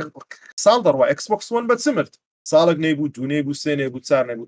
جیلەکە هەموو ڕۆی پلەیستێشن گەمە هەبوو ئەو نەیبوو بەڵام هەست دەکەم ئەو جارە ئەو هاوکێشەیە عکس دەبێتەوە ئەکسبۆکس وان ئەو هەموو کۆمپانیاوە بەگەر خستیە لە دوایەکی وا لە دوایە کەمپەڵشنە نازان فلانە هێڵ بلیدە ئەوە وایریەکان کاکە یاری بە قوتە ئێستا ئەوەندە لە مشکمانە هێڵ بلیدە کە نزیکترە لەلایە فەیبڵە لەلایە ستارفیلدە لەلایە چەند بەتێستا هێشتا قسەی نەکرد خرد یعنی ئەو سەرڕای هەمووانش گەیم پاسەکەی یەکەم ڕۆژ ئەو گەمانە لە گەیم پاس ئێستا بۆ نمەوە $70 ئەمە هەممان خەڵک باز دەکە لێ لە گەیم پاسی ڕیمێک دەبا بە دیاری لە ئەکسترایان پریمیەمی بەردەست با لە پلیستیشن پلاس یەک مانگ دەزانینەوە ژیرجیان بزانە تەماشا کاکە حەما کاکە بوو ئەم لۆ دەڵێمەوە ڕیمێکە لێ عاجز بوو سوکاوەتە خەڵک نووسیتی دەڵێ پێویستی بۆ ڕیمێکە نەدەکرد سوکە هەمان شتە بەس جوانت کرد لەبەرەوەی ئەمە ئەویش دەڵێ ئەویشمان ناشرین نەبووە ئێوە ئێمادەم مادەم دەتزانی هەمان شتە بەس جوانی دەکەی هەندێک گۆڕانکاریت کردوێت تا بە فرێشی کرد ئەو وەختی دەمگۆ پارەکەم ڕۆی لۆشتە چی نوێ نەک لۆشتە چی کۆنە کە دەکەمەوە لەبەروی گەمە زۆر ناخۆشە ژیر مە بەستم زانین چێرە ڕیمێک ئەمە ئێستا ڕزنێ بۆ چار ڕیمێکی کە ناکەم دووشوا بوو شقاو بە شقاو دەڕۆشتم خۆ دەمزانی تووشی ئەیدای دەبی دەمزانی تووشی مارڤنی دەبی بەس دەمزانی چۆن گۆڕایە ئەو شتە نەبوو کە لە پلیستێشن یەکردیتم لێرە ئەگەر تۆ ڕۆیشتی دەزانم ئێستا چ دەبی ئێستا چ دەبی کەواتە ئەمن هەر ڕیماستەرانە بوو کە کردم خۆنگۆ ڕیماستەری کراشتان بینی کراش پلیستێشن یەک بوو ئێستا هینایەنەوە بەس جوانیە کرد بەس هەمان شت بوو بەس جوانیە کرد جوانیەکی کوشت بە تەکنۆلۆژیای ئەو ڕۆی پلیستێشن فۆری بەس کۆمپانیا پێگو ڕیماستەر لەبەروەی ئەمن بەس جوانترم کرد بەس ئەتو کە ڕیمێکێکی دەکەی کە تامی فرێشی تێدا نەبێت نازانم یعنی ئەم لۆ پارەکەی پێدەمەوە چێتون ئەنگۆ گۆتان بە خەونی لۆ پارەکە ڕیمێکی شکاتێ بەڕای من سەرکەوتووە کە یاریەکە ساڵانێکی زۆرە بۆ نمونە لەسەر نەوەی دووەم بێ نەوەی سێم بێ لەسەر پلەی دوو بێ لەسەر پلەی یەک بێ بەس تو یارێک لەسەر پلەی سێ دوونەوە جیاوازی هەیە یعنی یاری پلەی سێ لە ڕووی گرافیکەوە ڕاستە جیاوازێکی زۆری لەگە پلەیستێشنمێنە زۆریش لە ڕێی ڕێیتریسین و کاردانەوە هەر هاتووە ئێنجنەکانیش بەس ڕیمێکێکم پیشان نایە بڵێم وە سار زیندیڤڵی دوو زۆر جیاواز بوو لەگەر زیندیڤڵەکەی کە لەسەر پلەیستێشن بینیمان یعنی حتا من وای لێ کردم کە ببمە پلێری زیندیڤڵ لەو دووە لەو ڕیمێکەوە گەنا یەک و دووم بەدڵ نەبوو لەسەر پلەیستێشن یەک حەزم بۆ جۆرە کامێرای سوچ و وەرە و هاتن و ڕۆژکۆکردنەوە نەبوو تۆ بێ وام لێکوی ڕیمێکێک بهێنێتوانێ پلێری تازە بێنێ بەڵام تۆ دەڵاسۆفە لەسەر پلەیستێشن سێ حەزم لەسەر پلەیستێشن چوار حەزم لێ نەبوو ئێستا ڕیمێکێکم چیم بۆ یان ڕیمێکەکە بە چی بێت ڕێیتریسینی تایە کار مۆدێڵی کارکتەرەکانە جوڵێ ئێنجنەکە جیاوازە $70 پێ بم دڵنیا بە شتێکیوەنە گرنگ و سەرنجڕاکێش نییە بۆ وەڵی دانیوەیس کاکە با تەحمل بکەین با سەبر بگرین ئێمە ئەکیدین پلەیستێشن شتی پێ بەس ئەوە تا ئێستا ئەو ماوەی بەس ڕووخاندن ئینشاڵڵە ئینشاڵڵ کۆتای ببینین تەواوەنی هاوڕێیان یەک شتیت کەش با لەبیر نەکەین یەکشەم لای مامەزانە کۆنفرانسی ئەکسبۆکس دەگوازینەوە ئینشاءڵڵە مامەزانە دەیگوازێتەوە ئینشاءڵڵە ئەکسبۆکس تاویزمان بەوە دەکاتەوە بەڕاستی کۆنفرانسەکە کۆنفرانسەکە شو یاری باش تێدا بۆ من ناڵێن جگە لە گادۆڤار یاری دیکە نییە بۆ قسە لێمان تێمەگەن مەسەلەن کۆڵ ئۆف دیوتی مۆدرن وارفەرمان بینی گرین پلەیەکەی زۆرمان پێخۆش بوو کەلیستۆ پرۆتۆکۆڵمان بینی زۆرمان پێخۆش بەڵام ئەوان وتیان سوپرایزی گەورەمان هەیە وتیان یەک دوو سوپرایزی گەورەمان هەیە سوپرایزەکەیان بەس ڕیمێکی لاستەڤەس هیچ بوو نەخێوە نیە مامەزانە خۆی دەڵێ ڕیماستەرە نەک ڕیمێک هیوادارین ڕۆژی یەکشەممە لە لای مامەزانای خۆشەویست کۆنفرانسی ئەکسبۆکس ئینشاءالله تاویزمان لە بۆ دەکاتەوە گەیمپلی زیاتر دەبینین وەروە زۆریش حەز دەکەین ئەکسبۆکس ئەو ساڵ یاریەک بڵاو کاتەوە یعنی پێمان بڵێ کاکە ئەو ساڵ ئەو یاریە هەیە ئەو ساڵ باش نییە لە بۆ ڤیددیو گەیم بەگشتێت تا ئێستا یاری زۆر زەبە لە حمان نەبینیوە هیوادارم مامە میر دوایین قسەی خۆت گەیمپلی یاریانی کە پێشتر باسییان گەیمپلیتر ببینین ستۆدیویەکی یەکجار زۆری هەیە ینی دەمێشەم ستۆدیوانە سابوونەتە یەکسبۆکس بێتێزدایە و با بڵین زێنەماکس ئەوانیتر ئارکین ستۆدیۆیە و چەندها کۆمپانیای تریشن ئەکتیڤیژن هاتۆتە پاڵیان چەند کۆمپانیایەکی تر هیوادارم بێزگە لە ترایلەری نوێی یاری گەیمپلیارەکان کە پێشتر بە ئاماژەیان پیاوەکوتم ئەمە یاری نوێ ببینم یعنی هیچ نەبیشنە 5 یاری نوێ بین مەگەر یاریەکان ئێندیش بێ بزانم من کۆمپانیانە کاریان کردووە بەردەوام من کە یاری پەرەوی بم چکە بەڕاستی ئەکسبۆکس بە گەیم پاسەوانێ و بە کۆسڵەکانش نەگە یاری نوێنێت باوەڕ ناکەمی جیازەیە بە سۆنیا هەبێ چاوەڕێی یاری نوێەکەم کە یەکەم جار بێ نیشانە تەنها ترایلەر و تیزەریش بێ هەر چاوەڕێم بۆیە من لەو باوەڕم ئەکسبۆکس یاری نوێ و ترایلەری نوێ و مفاجئی گەورەترمان پیشانەیە هیوادارم وابێ مامە حەمەدیان دوایین قسەی خۆت دەستان خۆش بێ و ڕێیان لە شتا ساغ بێ شەوەیەکی خراپ نەبوو باش بوو بەڵام تۆزێک باش بوو زۆربەی بە زیاد ڕۆی وەستۆفتایم بوو دەردی خەڵکەڵێ ئیشەڵا ئەکسبۆکس خۆشە بێت لە کەناڵی مامەزانە زیزۆن چاوەڕێ بن ئەکسبۆکس شتی زەخمی پێ بەڕای من بەو پێشبینیانێ من کە کردومە 4 بۆ 5 تایتڵی نوێی پێ بێ و لەگەڵ ئەوەشا تایتڵەکانی خۆشی تایتڵە گەورەکانی گەیمپلی شتی باشمان پیشانێن تەعویزی ئەم شکانەی پلەیستێشنیشمان بۆ کاتەوە تەکی دەم ئەکسبۆکس جێیکی خۆشتریە بێ بۆمان ئینشاءڵڵا بێزی خۆی گەورە ئەگەرێکی کەمیشەیە بەم نزیکانە ستەیت ئۆف پلەی هەبێت ئەگەری ئەوە نەکات ئەکسبۆکس پلەیستێشن بەڕاستی زەربەی زۆر بەرەکەوێ ئینشاءڵڵا بازاڕەکە گەرمترە بێت تا گەیمەران زیاتر چێژی لێ ببینی ئینشاءڵڵا دەستیۆش خۆش بێ کە عەزەتاکی شەبم کات دەستی خۆش مامەزانە دوایین قسەی خۆت فەرموو دوایین قسەم ئەو شەو من ینی بە تەواوین ئەوەم نەکرد چونکە باش بوو دو یاری وایان کرد کە کەلیستۆ پرۆتۆکۆلی فۆرس سۆیلز تا ڕادێک ڕۆتینیش ئەو سێ یاریە دڵخۆشی کردم بەڕاستی کاوانە بە هەموو دڵم چاوەڕێ دەکەم ئێستا فۆرس سۆیلیسا ئەوە بۆ لیستێک لە یاریەکانم کە چاوەڕێ دەکەم بە ناو دڵم چکە هەمان شێوەیە ئەو کەلیستۆ پرۆتۆکۆلی دێت سپیسی وەکو بینیتان سێریکەنەوە دواتر بەنسبەتی بەعامیش ینی ئەوم چاوەڕێ دەکرد جێف کایلی بەڕاستی زۆر شخصیاتی نەما لە لای من چونکە چاوەڕێشتی گەورەتم دەکرد دەبا ئیڤنتەی نەکا بەڕاستی لی گەڕابە هەر کۆمپانیا و ئیڤنتی خۆی کردبا باشتر بوو بەڵام ئیدی ئەوە شتەکە تازە هات و لە ئەکسبۆکسی من چاوەڕێ دەکەم بەڕاستی چونکە مایکرۆسۆفت لە زووەوە زۆر بە دڵخۆشی و پێشیوەی کە سەمەرگەم فستیڤال و ستێت ئۆف پلەی زووەوە گوتی مانگی 6 ئیڤنتێکمان دەبێت پێدەچی خۆی حازر کردن چکە زۆر لە مێژەوەی بوتوە و کۆمپانیەکانیشی بێدەنگن لەبەرەوەی ئەکسبۆکسش بە ستایلی پلەیستێشنیناڕوە مانگی جارێک ستێت ئۆف پلەیەک دوو مانگ جارێک ستێت ئۆف پلەیە ئیڤنتی گەورە دەکات کە پلەیستێشنیش دەیبی ئینشاڵڵا لە مانگینەوە بۆیە دەبێت شتەکانی هەموو کۆ کردبیتەوە بە جارێکی پێمان پیشاندە لە مانگی ئەو یعنی لە 12 مانگ ئینشاڵڵا من پێنجنا کاکەمی دەڵێ پێنج من چاوەڕێ دەکەم لایانی کەم سێشتی گەورەی هەبی زەخمی پرۆژەی گەورە زایدەن سێ شتی گەیمپلەی شتی نوێ وەکو لە هێڵبلەید شتی نوێ لە ستارت فیلد گەیمپلەی و فەیبڵ ئینشاڵڵا شتێکمان پێپشاندا یاخود پێرفێکت دارک جگە لەوەی کە ئیڤڵ ودینی سێ لەوانی هەیە وەڵفنشتاینی نوێ ئەگەر زۆر هەیە ناتوانین بڵێن ئەگەری زۆر هەیە بەس هیوادارم کە سێ یاری نوێ پێپشاندا و یەک یاریشمان پێ بڵێ لە مانگی دا 11 بڵاو بکرێتەوە ئەوە تۆڵێ هەموو ماوە دەکاتەوە دەست خۆش مامەزانە زۆر سپاس مامە میرۆشە لەگەڵمان بووی مامە حەمەی خۆشەویست زۆر سپاس بۆ بینێرانی خۆشەویست ئەوانەی کۆمنت دەنووسن چاوتان ماز دەکەم داوای لێبوردن دەکەم لایڤ ستریمەکە لەوانەیە بەدڵی هەر هەمومان نەبووبی بەڵام ئەکید من لەوەی دنیا گەیم تەنیا گادۆڤار و لاستۆڤەس و ئەو شتانە نییە یاری دیکەشەیە یاری دیکە گەورەمان بینی ئەو شۆ ئەوانە زۆر یاری خۆش بوون ئینشاڵڵا یاری باش دەبن چاوتان ماز دەکەم تا ڤیدیۆی داهاتوو کە لە چەناڵی مامەزانە ڕۆژ یەکشەممە ساعت 8 ئەو شەو یەکتر دەبینینەوە ئینشاءڵڵا چاوتان ماز دەکەم خوداتان لەگەڵ پاتان لەگەڵ تەواو